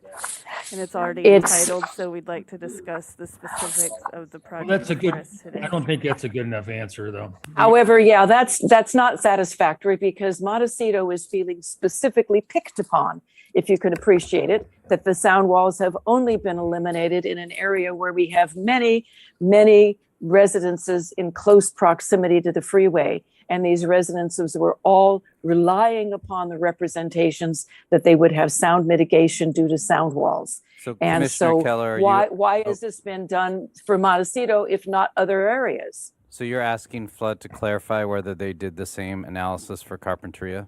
Is that the question? Yes, and whether or not other sound walls have been eliminated in other phases of the freeway. Please, flood control. This is Matt again, County Flood Control. I will say that the flooding in Montecito is more prevalent and complicated and complex than in Carpinteria. The 100-year floodplain commingles for all three Oak, San Ysidro, and Romero Creeks and flows over the freeway. That condition is not really present further to the east through Summerlin and Carpinteria. But Although is not the reason for that is that there's been proper installation of storm water control in Carp as opposed to not having it in Montecito? Yeah, the creeks have a bigger capacity there than in Montecito. That was my understanding that's one of the reasons that Carpinteria had relatively less flooding during the latest storm, because it had better flood control. So moving on to other questions, I'm sorry, I think this would be an landscaping situation. We have not had good success with planting along chain link fences in Montecito. In fact, there has been planting along North Jameson that has been replaced on a number of occasions and has died, and it is quite unsightly. And so I think that if you are relying on chain link fences, which when they are bare are pretty ugly on their own, what reassurances will you give that will be adequately watered, adequately maintained, especially given the current drought and increasing drought situation? Commissioner Keller, through the chair, this is Chris Schmuckel, the planner. The project, if and when it moves forward, we'll have a permit compliance case on it, and we'll have staff that goes out and ensures that all the conditions are met. We expect there to be a condition that applies to landscaping and trees, and Caltrans is also proposing a plan to make sure that the landscaping stays intact. So maybe Caltrans can speak a little bit about their monitoring plans. Thank you. Caltrans? Thank you, Commissioner Keller. So we've gotten this question a lot. As you know, we started talking about it with you a number of years ago because it is a big issue, right? And we've all seen the landscaping die. So as part of this project, we have a couple of steps that specifically address this. Number one, all of the irrigation would be new irrigation. And that's important because we have issues and areas on the freeway right now where the plantings die because the irrigation breaks. The meters are already existing out there, so the same meters, meaning the same amount of water, but we'd have new connections. And that new irrigation system is also climate-based. So it's based on conditions out in the field and can be controlled as the weather changes, which is excellent in terms of water control. The other part of this is that the landscaping design is using drought tolerant and native plantings specifically to have plants that live along the freeway. And then in addition to that, we also know that we've got the history of the past projects. What didn't work, right? County staff have been very forthcoming with plants that they tried and died, and the reasons why some of those things died. Some of that was gophers and other issues like this that came up when the plants were installed.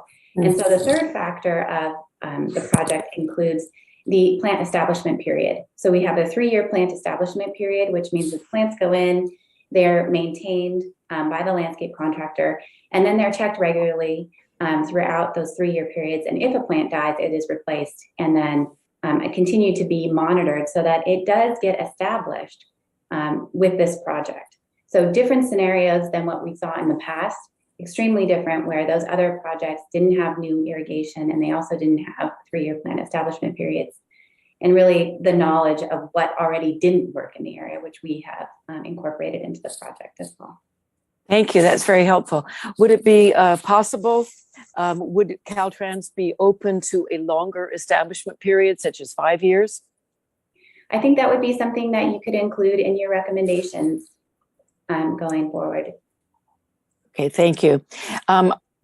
In reference to slide number 26, it said that this was an example of the median barrier that was the southern 7 miles it referenced. I'm just curious, I was confused as to where this was and where were the southern 7 miles, since it goes east and west at this point. So thank you for this question, Commissioner Keller. The barrier that is shown right here is actually from the city of Carpinteria boundary. So just a little past Hov Lane, north up to past Sheffield. So that's where you see this median barrier. And the idea is those are being constructed right now. And then the idea is to continue that throughout the Montecito and Santa Barbara segments. Except in those areas where you have to put the metal barrier because of potential flooding. That's right. That's right. When Okay. the areas where the floodwaters go over the freeway, we have to have the open barrier. Thank you. And then just out of curiosity, slide 27 then was in an area where Jameson at that point is actually lower than the freeway level. Is that correct? Yes. And what is the difference in elevation between the road, the South Jameson, and the 101 at that point? I'm going to tag Zach to help me out with that answer if he has it on a quick one today. Otherwise, we can bring it back at the next one.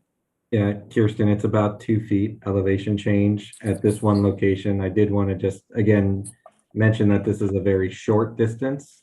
And then just directly in the background of the image there, the freeway is again at grade with North Jameson. Could you please just clarify the short distance? It's between where? Where and where? It's less than 200 feet that wall is needed. And it's roughly around where Montecito Creek is. Okay, thank you. And then would you just clarify the location of slide 29 again, please? This is looking slide 30, I beg your pardon. This is South Jameson looking north, I presume, not northwest, actually, from where to where?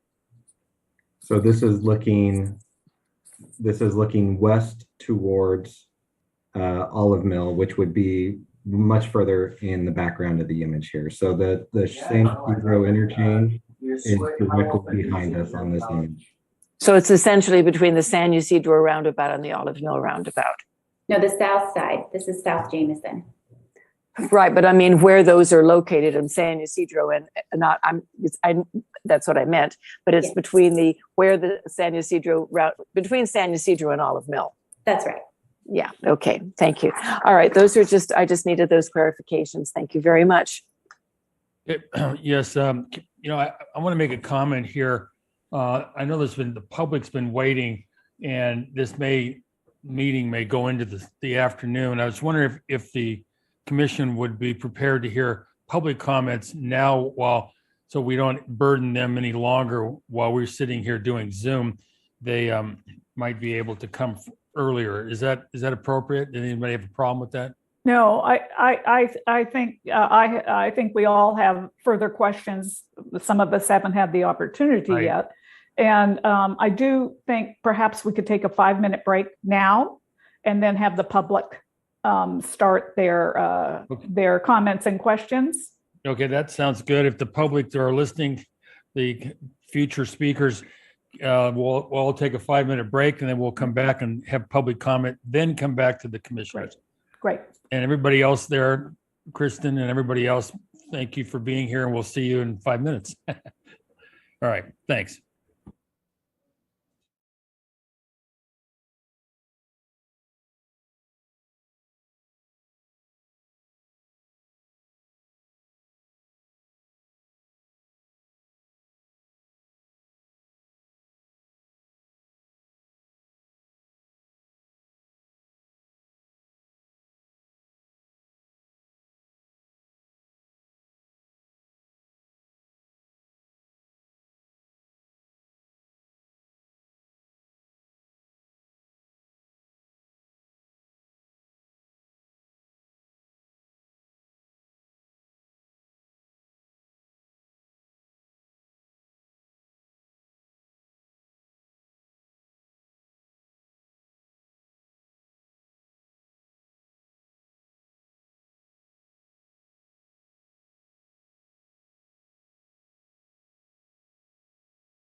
Mr. Chair, we're back on the air whenever you're ready to begin.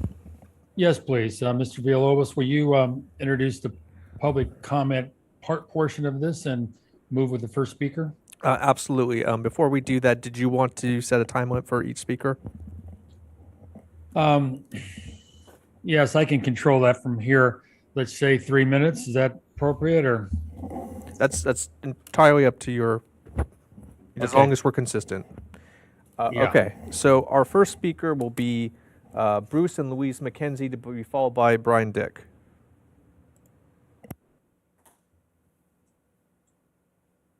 Can you hear us? Yes. My name is Bruce McKenzie. I want to thank you for allowing us to speak today.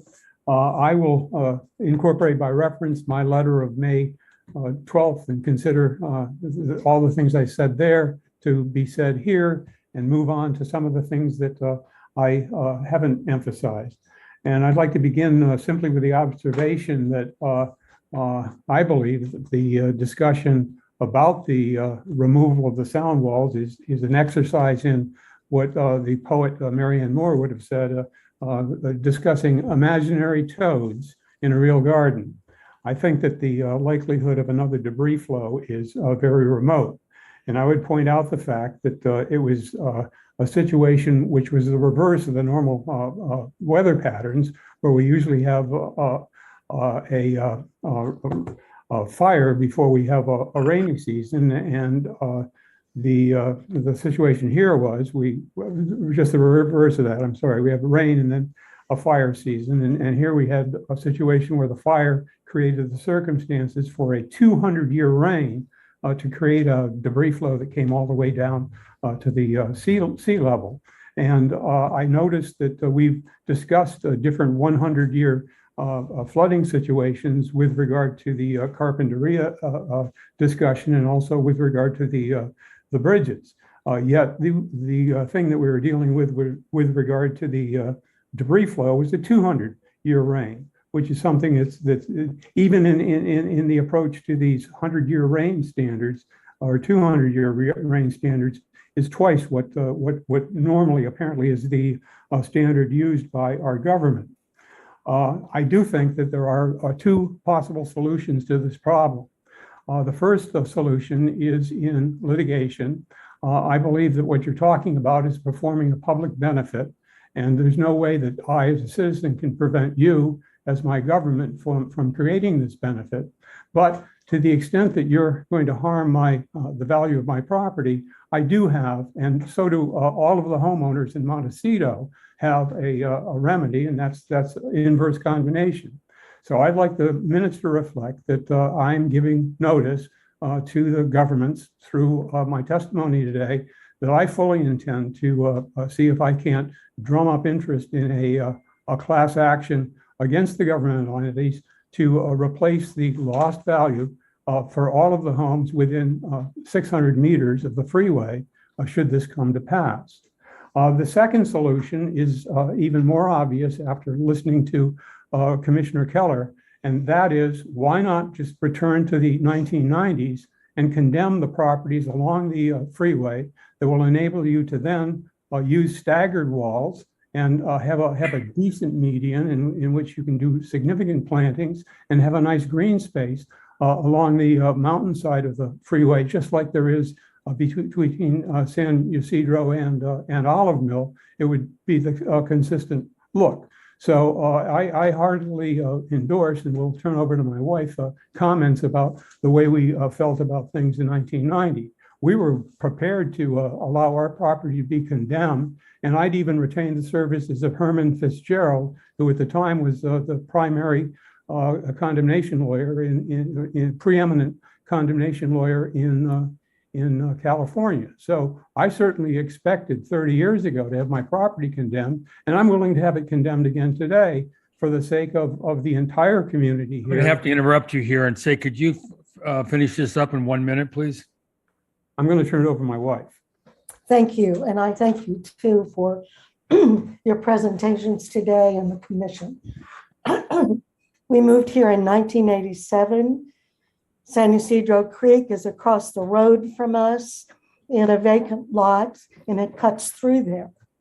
And since we've lived here since 1987, we've seen one instance of water flooding over the creek and closing things down on the freeway. One instance, many, many years ago.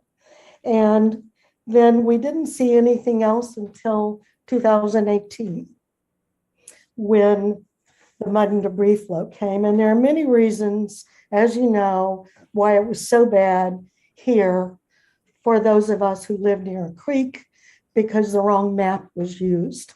Now, again, you're talking about a recovery map, which was from the mud and debris flow to determine the water flow if we should have a heavy rain, but no mud and debris. Those two things are conflated. I don't understand why. I would like to say that in the 90s, as my husband mentioned, the freeway widening was going to take place, take our property. There's a news press article where they interviewed us about it. You might refer to that. Then in the later 90s, it was no, we're staying within our bounds and we're going to have walls. And until, as I understand, February of 2022, that was the plan. That was the plan we all depended on, and why Montecito was in favor of the walls. That changed. It supposedly was a month-long process, but as late as 2021, I was getting advice about how to talk to whom about what the walls would look like. So up until then, I was certain we were having walls. Now, there have been two instances with the cyclone fencing out in front of us, vehicles crashing through. One was a huge tractor trailer truck to the property on our left. The other was a car to the property across the road by the creek, which required the jaws of life to get the people out. So the wall would have prevented those two things from coming at the properties. And so there have been so many ameliorations to prevent a mud and debris flow like we had before, having the result that it did. And with that, with the improvement on the bridges, the mesh screens to catch the boulders, there'll be catchment areas up on East Valley for overflow. Could you please wrap this up? We need to get to the next speaker. We need the sound walls to ameliorate the noise that's been increasing and will increase with more lanes. We need the safety. And I ask you on the commission to please recommend that the sound walls be reinstated if we're to go forward with this project. Thank you. Thank you. Our next speaker will be Brian Dick, to be followed by Dylan Conway.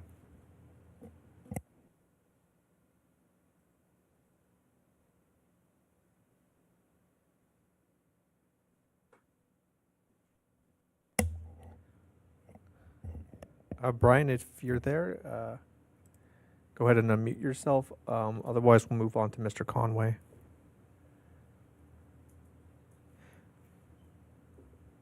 I'll leave that open for the moment. Let's move on to Mr. Conway. Hi, I'm property owner at 1430 North Jameson Lane.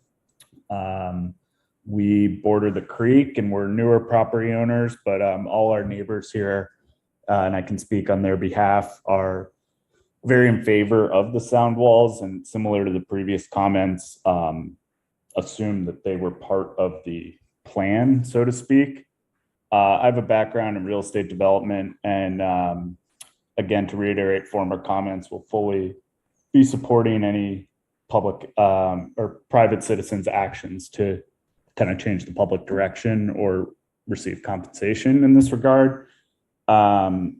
As a severe receptor, I mean, we're not only talking about property values, we're talking about a neighborhood kind of desirability at this point. So it's beyond individual property owners and more related to a community presence and feel of the proximity to the highway on North Jameson Lane all the way up and down the neighborhood. So I just want to state my comment for the record that I'm in favor of reinstating the sound walls however possible with creative flood control methods, whether that's staggering or any other alternative methods that we can explore, but getting the sound walls built. Thanks. Thank you, Mr. Conway. Our next speaker will be, if Mr. Dick is unable to unmute himself, next speaker will be Gary, to be followed by Scott Smigel.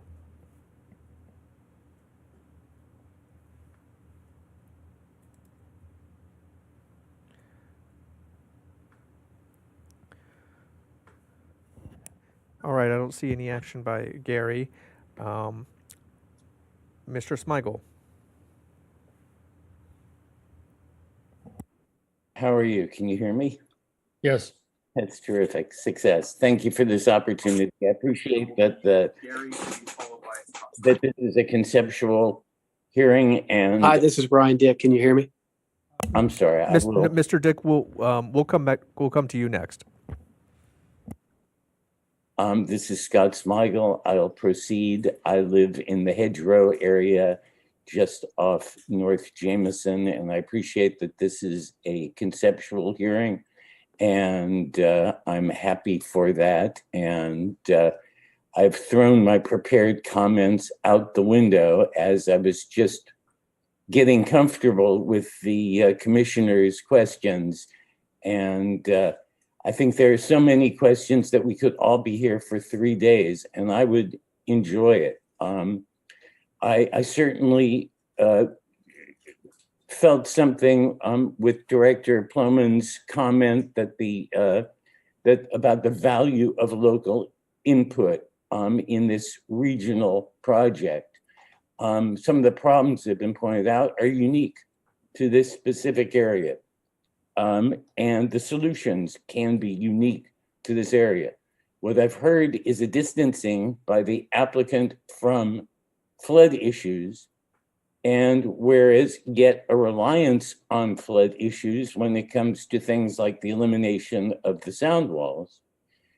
I think that the freeway existing and proposed is quite undeniably it exacerbates flood issues in this area. And the great hope here is that the applicant has the opportunity to do more to help alleviate those flood issues. I am very much in favor of sound walls being restored to the freeway plan, but that's only part of the environmental concerns, and the flood issues seem to go, to me, very hand in hand with the design of the project and with the sound wall issue in particular. Thank you for your time. I wanted to state my appearance, and I'm standing by for the rest of the meeting. Thank you. Thank you, Mr. Smigel. Mr. Dick.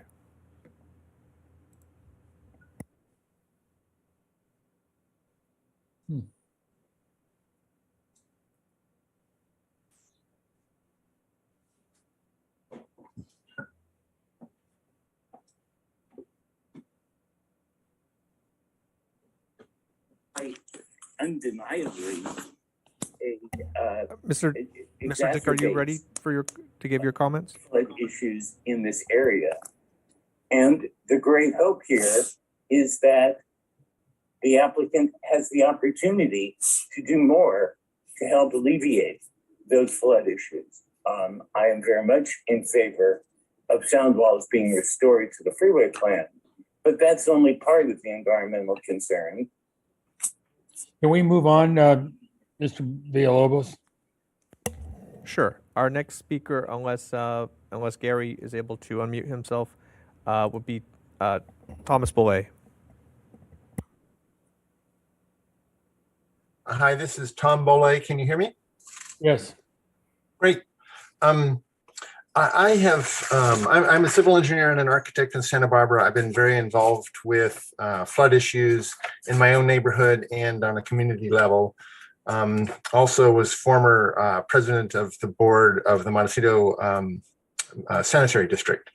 And in looking at the Stantec study that was examining flood conditions for the sound walls, in their first paragraph, which is background and summary of analysis, they state that the model was the 2018 recovery mapping project adopted by the County Board of Supervisors, including extremely conservative assumptions such as watersheds were assumed burned, so a greater amount of stormwater became runoff and contributed to flooding.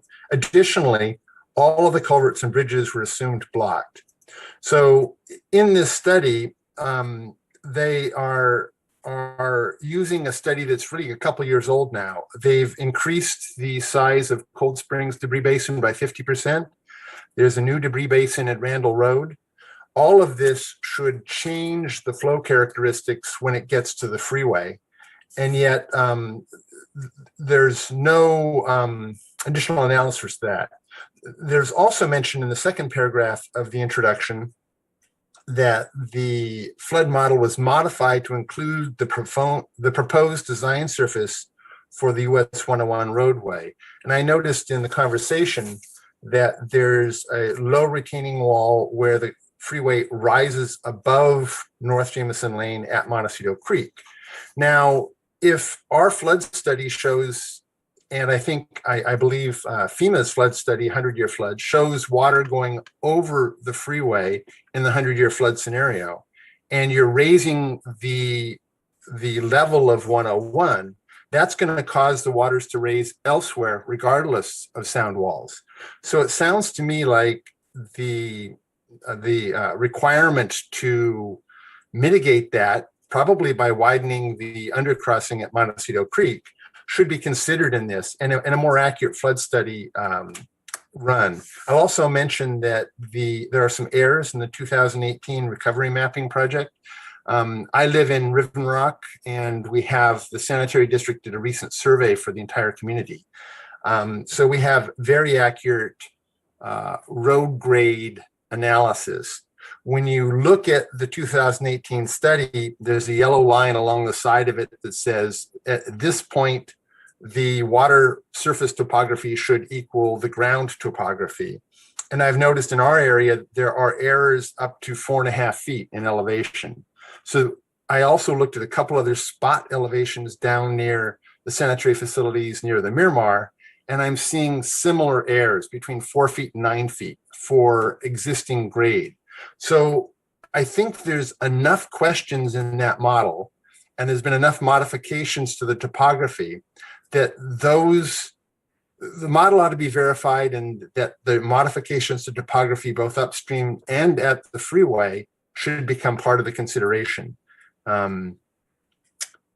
And I guess I'll leave it at that. I think we ought to have more study and a better model. I also just quickly noted, I went back and looked at the 2018 recovery mapping project for Carpinteria, and it shows the entire city of Carpinteria having water flow over the freeway with their recovery mapping. So somehow all of Carpinteria got sound walls, and Montecito is now using the exact same mapping project to deny sound walls. It seems like the studies ought to be the criteria ought to be the same in both situations. Thank you very much. I have a question for your comment there, Tom. Did you say that in the analysis done by Stantec for the county as well as for the 101 freeway, that all the culverts and bridges were assumed that they were blocked? So does that mean the water coming down, say example, Montecito Creek, San Ysidro Creek, would go outside of the bridges onto private property and then flow to the freeway? That's correct. They're, for example, assuming Montecito Creek, the bridge at Hot Springs and Montecito Creek is blocked, which then flows all of the flow down Olive Mill. So those flows are not correctly related to what might actually happen. I know, for example, the model shows that Mountain Drive was blocked at Hot Springs Creek, and yet, in fact, during the debris flow, it was not blocked. Riven Rock Road was not blocked. Meadow Lane was not blocked. So it's not a good real world mapping. And by blocking this, they're actually may be causing other problems. In a flood scenario, when it's modeled going over land, it goes about 3 miles an hour. When it's modeled in a creek bed, it travels about 15 miles an hour. So there are chances that more water might show up at the freeway sooner if we modeled it with the bridges unblocked. And that should probably be done. I know that the county has done it in the past, so it should be part of this analysis, I think. And one other question for you. Are there bulkheads in these bridges, say like on Olive Mill, Hot Springs as well? There's no bulkheads in Hot Springs. The new bridge at 192 on Montecito Creek has a bulkhead, and the new bridges in North Jameson have bulkheads. And so the intent is that when the freeway new overpassings were built, that the bulkheads would be removed. I think now that we're raising the elevation of the freeway, we're causing more water to build up north of the freeway. There really needs to be an analysis about the bulkheads and what's appropriate under the freeway. Now, you didn't say anything about south of the freeway. You have any comment about those drainages? You know, I am not familiar with the capacity of those drainages, but I think that should certainly be part of this analysis before we either eliminate sound walls or before we decide to add bulkheads or not modify Montecito Creek, for example, where it goes under the freeway. Okay, well, thank you very much. Thank you. All right, Mr. David? Chair. I believe that Mr. Bowie was our last speaker. Okay. What about the person that was there for a minute, gone, and is that Mr. Gray, was it? He's not waiting in the wings, I guess, right? So that was Mr. Dick, but Okay. he's not there All right. anymore. Fine. Okay, so we go back to our commission's comments. Mr. Chair, Yes. I think it would be important to seek some input from Public Works. Mr. Belay provided a lot of comments about issues that they're experts on. And if they have some clarifications or some additional information they want to share with the commission, I think it would be a good time to do that. You know, I understand that, but I really think that we can only say so much in this committee hearing, and that there's definitely more conversation that could be taking place in study groups that could look at this rather new, and yet I just got it this week, the Stantec analysis. And I just found that none of the commissioners have this here. And so we can only go so far with this comment because no one's going to understand it because we don't have the data. I understand that, Mr. Chair, but I think it would be Sure. appropriate to ask them if they have anything they want to add or That's fine clarify. with me. Go right ahead. Flood control? Sure. This is Matt Griffin again, County Flood Control. I'll comment on a couple of the statements. Regarding the expansion of Cold Springs Debris Basin and the new Randall Road Debris Basin, those projects are debris control projects. They don't function as water detention that would reduce peak flows downstream. They just don't have the size for that.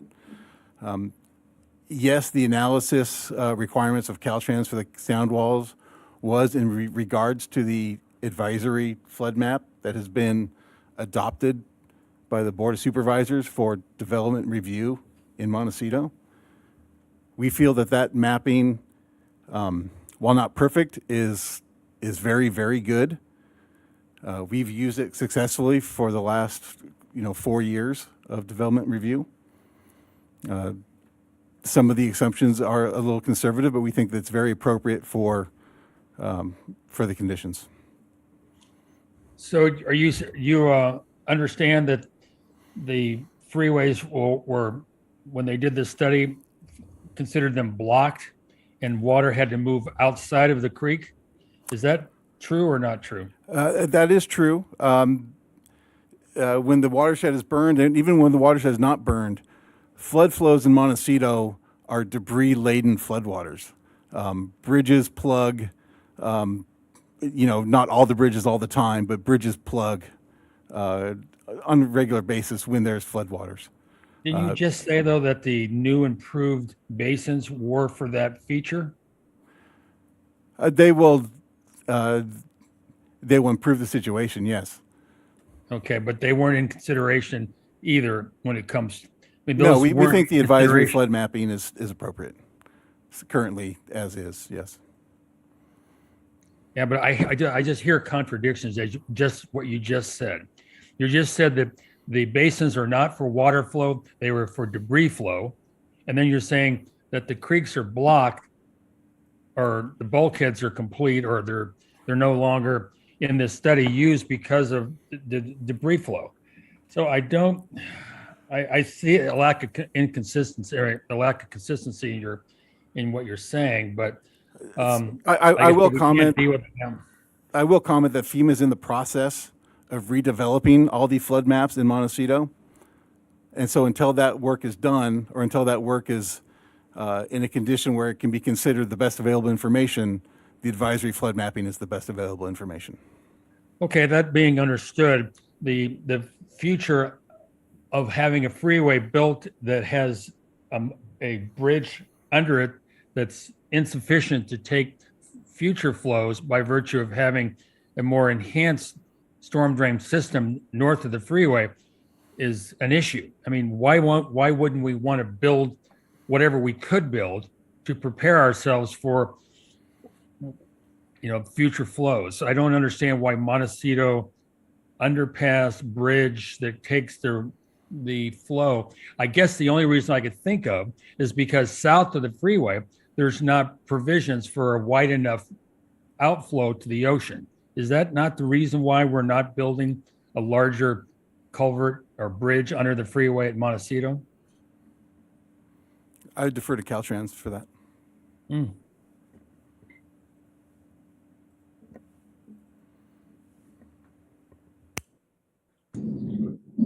Well, I guess I won't get an answer to that. So we move on. Chair, please. We've got Caltrans here, direct Chair Police. Oh. Could we hear the answer from Caltrans as to why? Yep. Commissioners, one second. I'm trying to help guide us through this day here. So can you just please clarify the question that you would like Caltrans to answer? Well, the question I presented to flood control, because I thought it was their jurisdictions, but I don't know where you two decide who takes what responsibility where. But the non-modified bridge of Montecito Creek, the reason why we don't now, while we're building this freeway, modify that and make it large enough is because we don't have water flow to the ocean adequately wide enough for that water to be handled. Is that not true? Is that why we're not building that culvert or that bridge underneath the freeway?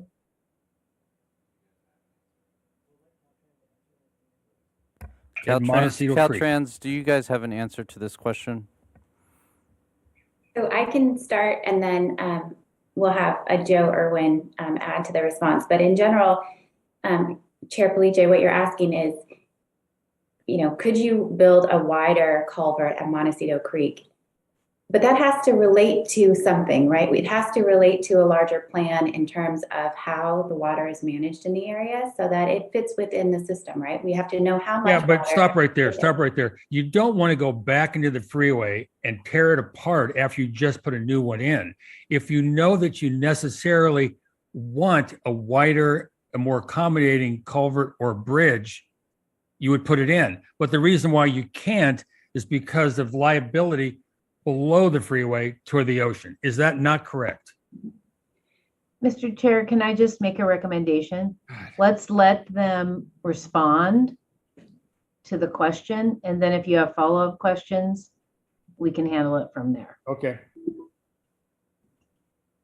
So, as I was saying, the project would need to size any new structure as part of the larger flood control plan. Right now, the structure accommodates the 100-year flood flow that gets to the culvert. Joe, do you want to add more to that? Well, right. And that's exactly it, right? That the 100-year flood flows, the models, the best available information that we have right now shows that the culvert is adequately sized. There's not additional information that's out there that shows that the culvert is undersized for that. And then downstream, what you're saying is, would we expand a bridge and then not bulkhead it off? Well, that's what we're doing at the other 3 creeks, right? Is that we are expanding it to match what the county has done on North Jameson. They've also bulkheaded it, and so we've matched that. And so Montecito Creek is a similar situation to those 3 creeks situations, where we are sizing it to what is north of the freeway and what capacity is there to the north. Okay, so I guess my biggest question is, we build a freeway, spend hundreds of millions of dollars, but we have not improved the flow of water under the freeway or protected our citizens of our community. So I guess if that's acceptable to Caltrans and the county, I would find that to be unacceptable to me. So. Mr. Chair, I think that's a comment that you can summarize when you. Yeah, you're right. You're right. Yeah. I just find it, I don't understand why we can't own the fact that we're not improving the flood control in this whole conversation. But I think those are comments that we will forward to the Planning Commission. I appreciate your all right. concerns. Anybody else? I do want to bring up the fact that we are approaching noon. And I know that it's a good thing to feed the commission and our staff. So I would like to ask the commission about what your plans are and how long you want to break for. Well, I want to understand whether Commissioner Sinauer wants to speak before, or Susan, before we take a break, or you want to Yes, take a break now? Others have spoken. I have not had the opportunity. Other commissioners have not had the opportunity. And if we take a short break of 20 minutes, a half hour, that would be satisfactory to me. That would give our consultants, flood, Caltrans, et cetera, a chance to regroup and come back. What time is it? At 12:30. I do have a meeting at 5, another. So I would appreciate us taking a short, quote, lunch break of 20 minutes or 30 minutes. And then I don't think 20 is quite enough. Yes. Yeah, thank you. If we could have a full hour for staff, please. Many of us were at the Board of Supervisors till 7 last night. We need a full hour. Yeah. Thank you. Let's try to accommodate them. Felice? Yes. Unfortunately, I will need to leave the meeting at 12:30. I did not anticipate it going quite this long. I have a commitment that I cannot change at this point. And so if you do take a break, I would appreciate you waiting until 12:30 to make the break. Okay. How long is gosh. So, Director Plowman, do you want to see if we can take a break from 12:30 to 1:30? Does that fit you? I think that will work. I think just to share with the commission, I actually have a hard stop at 1:30. So Travis Seawards is going to be taking over as the role of the secretary. But that's fine. We can manage that. And we can go ahead and break at 12:30, and Commissioner Sinauer can go ahead and make her comments and ask questions now. Thank you, Director. I'm sorry, Commissioner Sinauer, if I could just add one more thing for everybody. Thank you, Director Plowman. The flood representatives have a hard stop at 3. So I'm hoping that the commission can take that into account and plan that for the afternoon's questions. Thank you. Okay. Yes, Donnie. Chair Felice, I'm confused. Commissioner Keller has to leave at 12:30. So she needs to speak now. That's when it's not, not you. Not me. Right. Okay, I wasn't sure if she was done with her. No, I don't think she is. So Commissioner Keller, if you could go forward, please. Well, thank you. I feel I have asked my questions, and all that remains is to indicate my concerns. And I think they will be well echoed by my colleagues. I am very concerned by the lack of an up-to-date study. I am very concerned that we have not had all the information that Mr. Police seems to have achieved. I am very concerned that changes are being made upon which people made life decisions based upon. And I believe that my colleagues are echoing these concerns. And so I feel comfortable that this will be addressed in the subsequent comments. Thank you. I'd like to hear what Commissioner Senara has to say. Okay, appreciate. I echo comments the commissioners and the public have made up to this point and my concerns. Regarding the culvert, I think I have the same concerns that someone, I think it was Flood or Caltrans, said we can always go back and increase the aperture of the culvert. Well, I guess that's true, but it costs, it will be increasing costs to do it later. Just do it now, number one.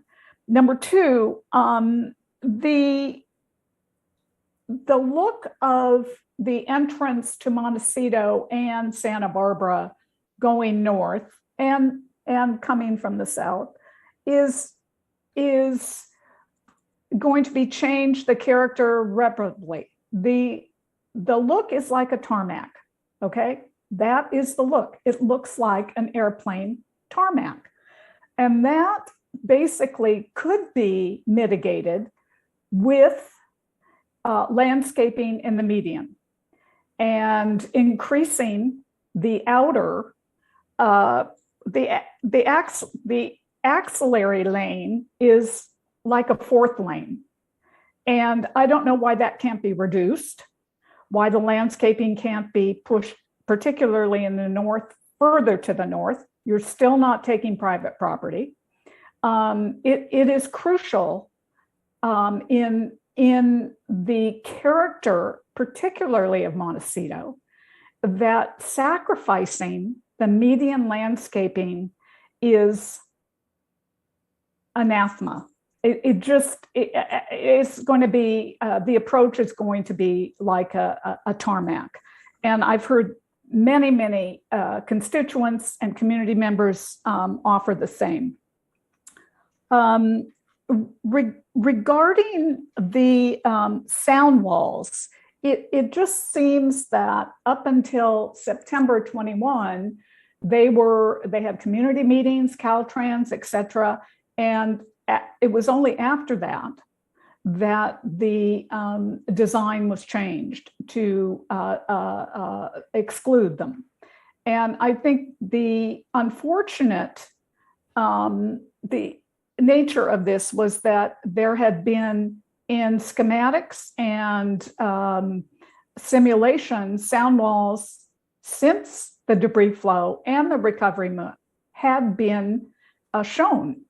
When in fact, there was plenty of lead up time to consider the recovery map prior to September 21. The concern regarding tree removal and elimination is significant. When you in section 4D are taking 158 oaks, it's extraordinary. When you are talking about 20 other, quote, native trees, including specimen and heritage, it is significant and alarming. The specimen tree mitigation is 1-to-1, really? You would think it would be increased. I find that deficient. The oaks, I believe, are mitigated 2-to-1 or 3-to-1. And is the mitigation off-site? Is it on-site? Where are the trees being mitigated? I don't believe any plans truly have zeroed in on that. regarding the maintenance. I believe, as I recall, we at both San Ysidro roundabout and Olive Mill, we conditioned it to be a 5-year maintenance with water and irrigation, not 3. So I know that was a consideration that perhaps would be considered here to be consistent. Regarding noise abatement offerings to the 11 sensitive receptors, how much does that include? Do they have to apply? What is the metric of the monetary regarding, is there a cap, is my question, if sound walls are going to be eliminated? The cut and fill is extraordinary. And with the thousands of cubic yards, where is the disposal site? Where is all the cut going to go? Which I don't think was referenced in any of the literature I saw or any of the documents. I have some, there's just a lot of concerns. One is, if you look at Montecito Oaks, where Montecito Creek, basically Montecito Oaks is on a floodplain and was inundated. What is happening there are individual homeowners are putting diversion walls that are 4 feet or under, which don't require a permit, but it is causing the water to perhaps flood other properties. In other words, there is no consistency for that I understand, and please, flood control or planner can say that is incorrect, but they're all over the place and they divert the water from where it should be going. So saying the sound walls are an issue, I think these smaller barriers that are being put all over also contribute to concerns. I have a question about, there was a reference early on in a slide that there'd be a second conceptual hearing from MPC. Is that right? Can someone answer that, please? Is this, I'm trying to, I have it in my notes. Is this considered the second, or is there one prior to this? Commissioner Senauer, through the chair, this is Chris, the planner. The second hearing is the hearing we've talked about today, where we're going to come back and answer additional questions and present the project again at a later date. That's the second conceptual review hearing that we're talking about. Okay, so there is an additional, my understanding was this was going to be the only conceptual. Staff would go back, basically consider our remarks and our concerns and come back, and that time it would be a deliberation, which the outcome would then go to PC, but that is incorrect. There's one more conceptual before it comes back to us. Is that correct? I'm sorry, Commissioner Senauer. So what you just described is correct. We're planning to come back one more time to the Montecito Planning Commission to present the project again, provide additional answers to all the questions, and receive formal comments, which will get transmitted to the Planning Commission. This process to bring the project to the Montecito Planning Commission is a conceptual review hearing. So where someone referenced there'll be a second conceptual, that is incorrect. It will be a determination.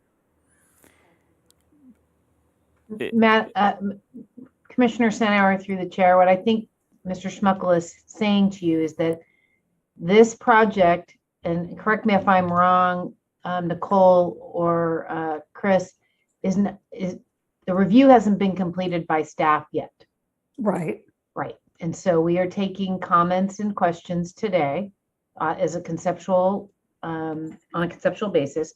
Then staff will return at a time in the future when the application is deemed complete and the review has been completed, and the commission will provide its recommendations to the planning commission at that point. So there will be another meeting for this commission, but the purpose of that is to provide recommendations to the county planning commission. I have a question. I have a question before you go further, Sinar. So because we do not have the information that you have, that Caltrans has, that flood control has, that I have, but the other four commissioners don't, wouldn't it be appropriate that we'd had some further discussions about the information that's missing so we could be more transparent before we have this final meeting, whenever it is in 2 months? I mean, it seems like we should have a continuation and get this information, all that we have, to the commissioners. What am I missing here, Director? Mr. Chair, I mean, we are quite capable of presenting that information and having a discussion about it at the hearing when you're making a recommendation, because that's the purpose of that hearing, right? Is to talk to you about what the project is and the information that it's based on. So I don't know that it's necessary, and then because I think we'll be able to handle it at that time. But I haven't seen the information you're talking about that you have received, and it's unfortunately the rest of the commission doesn't have access to it, and it should have been distributed. It's just the analysis, the impact of flooding conditions proposed for the sound walls. It's the basis for this meeting as information. There's data, and we didn't get it. Yeah. I mean, so I'm happy to make sure that that gets distributed to the commissioners so that they have access to it. And then we can, then you'll have the information and you can ask the questions at the hearing where you're going to be providing recommendations. To that, Mr. Chair, Director Plowman, through the chair, can we agendize a meeting with county flood control to present the findings that these flood studies are showing for the sound walls? Because there is a confusion, certainly on my part, about, not confusion, there is an interplay between work that flood control is potentially going to be doing in the future work that Caltrans is proposing to do here, and how they intersect with both the sound walls and, in my mind, the Montecito Creek and potentially the San Ysidro Creek boxes in this regard. So I understand your question. So Commissioner Miller, through the chair, I think flood control will be available to participate in our next hearing on this item. And in the interim, we can certainly forward some questions to them if you have them. But respectfully, Director, is that what I think we want the presentation at the conceptual. Right now, we're talking about ingredients that are going into a cake to be baked. At the next round, we're saying yes or no to baking the cake.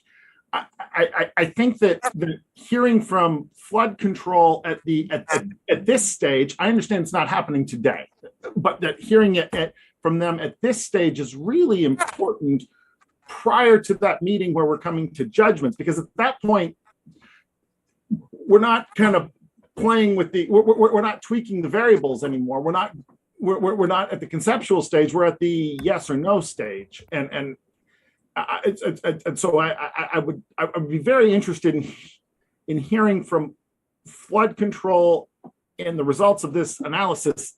I understand it's not this meeting, but at the next available meeting that we are meeting at. Mr. Chair, Commissioner Miller, I understand your question. Okay. And I would need to coordinate with flood control and the Public Works Director to see if that's something that they would even be open to. Sure. So, but they may be able to answer. You sound to me like you have questions that you have developed. And if you have them, this is a perfect opportunity to be asking them. I understand that maybe some of the other commissioners don't have all of the information, but I need to coordinate with them. I can't provide an answer. May I just say also, Director Plowman, that I'm in complete agreement that we can't possibly wait until we have to be in a position to decide anything if we have important information we haven't seen and haven't had the opportunity to ask questions of. So I would be fully supportive of another meeting, as Commissioner Miller has suggested, after we've had a chance to see this study and develop our questions about the study and get those answers from the relevant parties. I think that's essential. I think this is too important an issue to rush our process. And I think that we need that extra meeting to have that information. Yes, and I would like to thank you both Director Plowman and commissioners. I think it's imperative also, since commissioners have not seen this new information and analysis, that the public see it and that it be posted so the public can review it. And I think if we can go forward with a second conceptual, it will make our recommendation to the PC at that meeting, where we will determine our recommendations to the PC, much more valuable and knowledgeable if we had all the information. And I understand there's obviously perhaps a time consideration, but I do believe it's worthy to have a look at this analysis and for us to come back with full knowledge of what's going to be before us for a recommendation at that particular meeting. So, Director Plowman, Mr. Chair, I think we need a clarification. This is not flood control study. This is a Caltrans study that they are reviewing. Right. But the responsibility for flood control is our county. Unfortunately, there's not a complete. Okay, Mr. Chair, I totally understand that the commission is very anxious about this project and has a lot of concerns and wants to get their questions answered. I hear that. What we're trying to do is come up with a process, because normally the process would be we would come back at the hearing and present the information, and the commission would have an opportunity to get it in advance and digest it. We could certainly make sure that you got the materials, 3-4 weeks in advance if you want to do that, so that you would have plenty of time to digest it and then be able to ask questions. Well, it's more than just ask questions. It's the deliberation of coming up with solutions, because it doesn't sound like anybody wants any different solution than what's already been arrived at. That's the problem. You want to comment, but we don't have dialogue. And so before we go any further, I have not heard from the previous chair, Mr. Bob Kubiak. You want to say something before we break for lunch? Yeah, I do. I mean, I think that this information that we need to digest, we're talking about people making decisions based upon 100-year assumptions. Montecito is going to live with this solution for a long, long time. This is not something that I think any of us can take lightly. Frankly, I find, the lack of information about the kinds of studies that were done to create sound mitigation. I mean, is it the same old studies of fixed, concrete emplacements? I know that we look at all sorts of acoustical solutions for different problems, and I find it hard to believe that there isn't some form of sound wall type program that may not be in your toolbox today, but that needs to be thought about in terms of mitigating water flow and providing the community with some level of protection. I think that this idea of giving people a stipend so that they can button up their houses, one of the reasons we live in Montecito and enjoy our community is we all have outdoor life. This isn't just about whether sound is penetrating your house. This is about where we live outside. We put up with a certain amount of freeway noise now. I want to know what's the anticipated decibel level rise that we can anticipate for people that are next to the freeway. So I find the idea of this kind of, I hate to call it a bait and switch, but our community has approved this project in the past based upon the fact that there was to be mitigation measures made. Now in the 11th hour to say, oh, you know, it doesn't work. So we won't be providing you with mitigation measures for sound. I find this approach to be completely unacceptable. And I know the feedback that I'm getting from our constituents in the neighborhood. I too live in the hedgerow. Everyone is tremendously concerned about something that they assumed was going to happen, and now we're being told is not going to happen. So I think the time it takes to digest this material, review the material, ask as many questions as we want is critical to the quality of life in our community. Thanks. Director, we had a meeting in June. If we had some topics like someone's backyard or some change of lot size or whatever it might be, but this thing is so important. I can't understand why we could not continue this when we have more information and have the meeting in June. And, I know this is taking a lot of time of the public employees, but it's important that we have this interaction with you guys.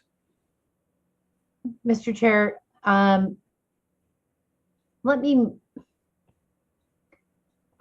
understand what your question is, and I understand why you're asking it. And my thought is I probably need to talk with staff, talk with Caltrans and all the parties to see what is possible. But so I can't make a commitment today because I don't know if people could participate at a future hearing date. So what I can do is, if you feel that you don't have sufficient information, it's possible we could basically say this, we're going to stop this meeting and schedule a second one so that you will have the information that you want, and then we can continue on. Because, and I agree that it's an important topic. It's important to get your feedback. It's important to get to the Planning Commission. But I really need to be able to talk to the other parties to be able to determine whether or not that would even be possible for them. Because it's important to have all of the parties we have today as part of that conversation. I agree with that. So do you want to take a lunch break and then come back and tell us what you come up with, or is that too soon? I think let's start with that. Okay. Let's start with that, and let's take a lunch break now and come back at 1:25. Maybe we can abbreviate the rest of the meeting if we know we have another meeting coming. Okay. All right. I will work with the other parties to see Thank what I can figure out. All right. Thank you. Bye-bye.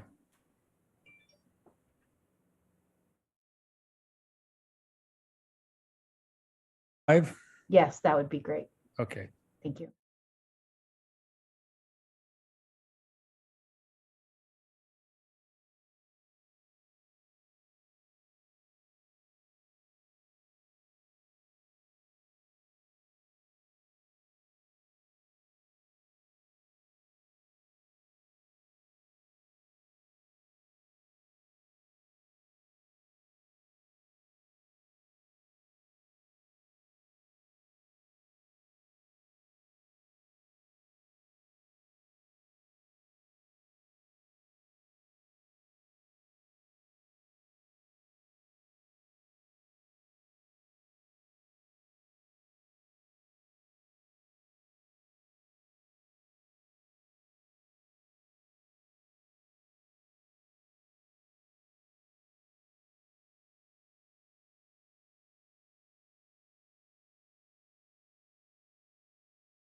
All right, Chair Polichik, we're on the air whenever you're ready to resume. Okay.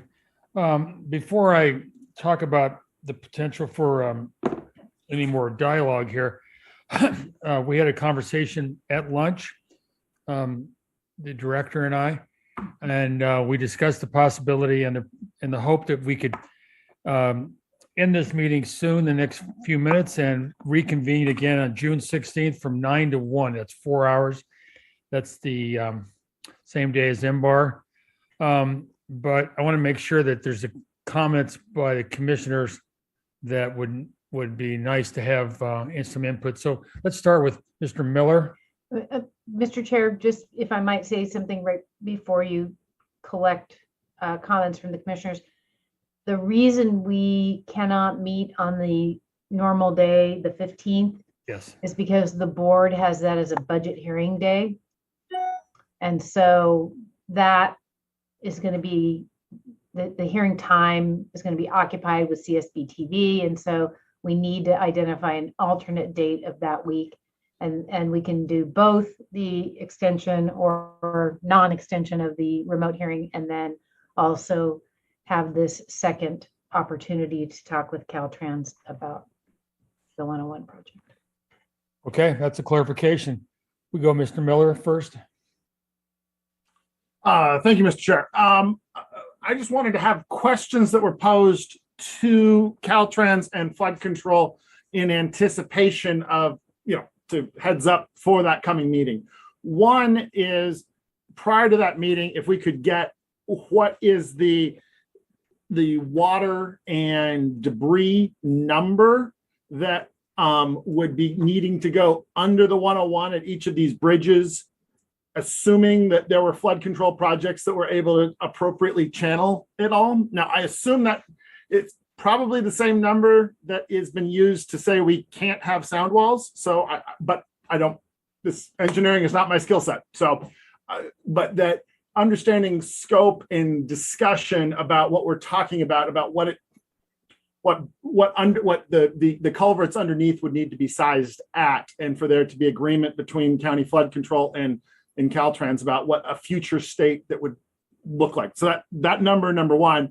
Then number two, I'm curious to understand what would be involved in the design implications for the 101 to include the possibility of installing sound walls in the future, and at some future state when county flood control has finished doing projects that successfully channelize the water materials under the 101. At that point, we would seemingly be eligible for sound walls. And so is there a design implication or design elements that we would talk about that would allow for the installation of the future installation of sound walls at that time?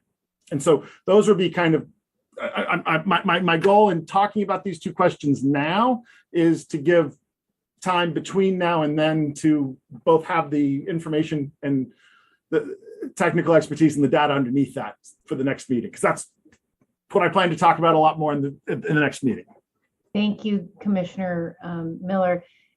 If I might just be able to get clarification as to whether that day works for the other commissioners before you move to this stage. I have to leave. I have a meeting starting in now. So I just want to make sure that we are going to be able to, each commissioner can have an opportunity to say what it is they want to discuss at the next meeting, but that the meeting will close and that everybody can make Thursday. Ms. 16th. Plowman, Yes. I hate to interrupt and We have to take public comment, don't we? Throw a wrench. I sent you a text message. So I spoke. Oh. I just spoke to our CSB TV staff, and it looks like they are unavailable on the 16th. They have both SBCAG and APCD hearings that day to cover. Well, let's find a date that works. Can you guys do that and get back to us? Yes, we will. And I think what I should do is, David Villalobos, we need to at least have something in that week for us to be able to address the potential extension of the remote hearings. Okay. So we may need to do a quick meeting on, I think Mr. Villalobos and I discussed possibly doing it on Monday, the 13th. Is that correct, Mr. Villalobos? Right, we had talked about doing, if we were going to do just the COVID item, Yeah. doing it before the 13th, before 10 a.m., which is when our historic landmarks begins our And we next just meeting. need 3 of us for that. Correct. Okay, can we continue here? Got Donna. Donna, what do you want to say? You're on mute. Yes. As far as availability, Commissioner Keller, who I believe would like to be a part of the continuance and further discussion conceptually, she said something about she wouldn't be around in June, but I don't know that we need to predicate our meeting around that. We don't even know the times of the days, but just a heads up on that. I will be available the month of June. So whatever date comes up, certainly on the 13th, and we still can join remotely. So that's good. So thank you, Commissioner Sanauer. We will circle back with all the commissioners and the parties that are available and participating in this hearing. Okay. And find a time. Okay. So you need to leave. One more. Marshall, you got one more thing you want to say? Oh, no, I meant to take my hand down. I'm sorry. Okay, Just, Bob? just to summarize, the 2 questions are volumetric elements to get under the 101 in a properly channelized scenario, and the design elements of being able to retrofit sound walls at some future time frame in which proper channelization has occurred and it wouldn't be a risk. You would add to that, water to get to the ocean. Right. It won't do you any good to get it underneath the freeway so it can get out. Bob, you have anything to say? Yeah, this is a continuance, right, to the Yes. next meeting. Right. We're not subject, we're not. No. This is just a continuation of Right. this meeting again. Right. Correct. Right. Two Okay. things. One, I want to know what the anticipated decibel levels are to be measured distances from the freeway that they anticipate. And two, I'd like to see what are the sound walls configurations that they've studied in the past. What have they, if there was this exhaustive study, I would like to see it. Okay. All right. Commissioner Sanauer? Yes, I'd just like to add that it's, I think, assumptive at this point that we will have the Stantec additional information prior to this meeting. And second of all, there was a descriptive that water flow is debris laden. In other words, it's just not pure water. It's not all debris flow is, when that descriptive comes up, it's debris like we saw in the debris flow in Montecito. But water conveyance was referenced as actually water that is debris laden. And I if you have fences and you have landscaping and vines, if that wouldn't also be a buildup of water and debris also, if in fact, so I'm wondering, what the metrics are of debris to water, and would chain link fences truly allow debris laden water to proceed through it as as has been referenced. So if we could have some metrics on that. Thank you. Okay. Ms. Plowman, we'll have the same group back. Is that what we're going to have, or? Mr. Chair, that is what we're aiming to do. Yes. And I think what we need to do is we need to close this meeting, and because we don't have a known date yet, we will renotice it, but it will essentially be a continuation of this conversation. Okay. Well, there's a lot of questions and answers to be gotten, and we can always write to you or write to Jeff when he gets back regarding our concerns and timing and stuff. Anyway. And I just did want to confirm that we will make sure that the information you have, Chair Police, that the rest of the commission has before we meet. Right. Well, County Floods has it, and that's where it came from. Yeah. Anyway, thank you. And I'll adjourn the meeting, and thank you all for being here. we'll meet again next month. Thanks. Thank you. See you. Bye, Fred.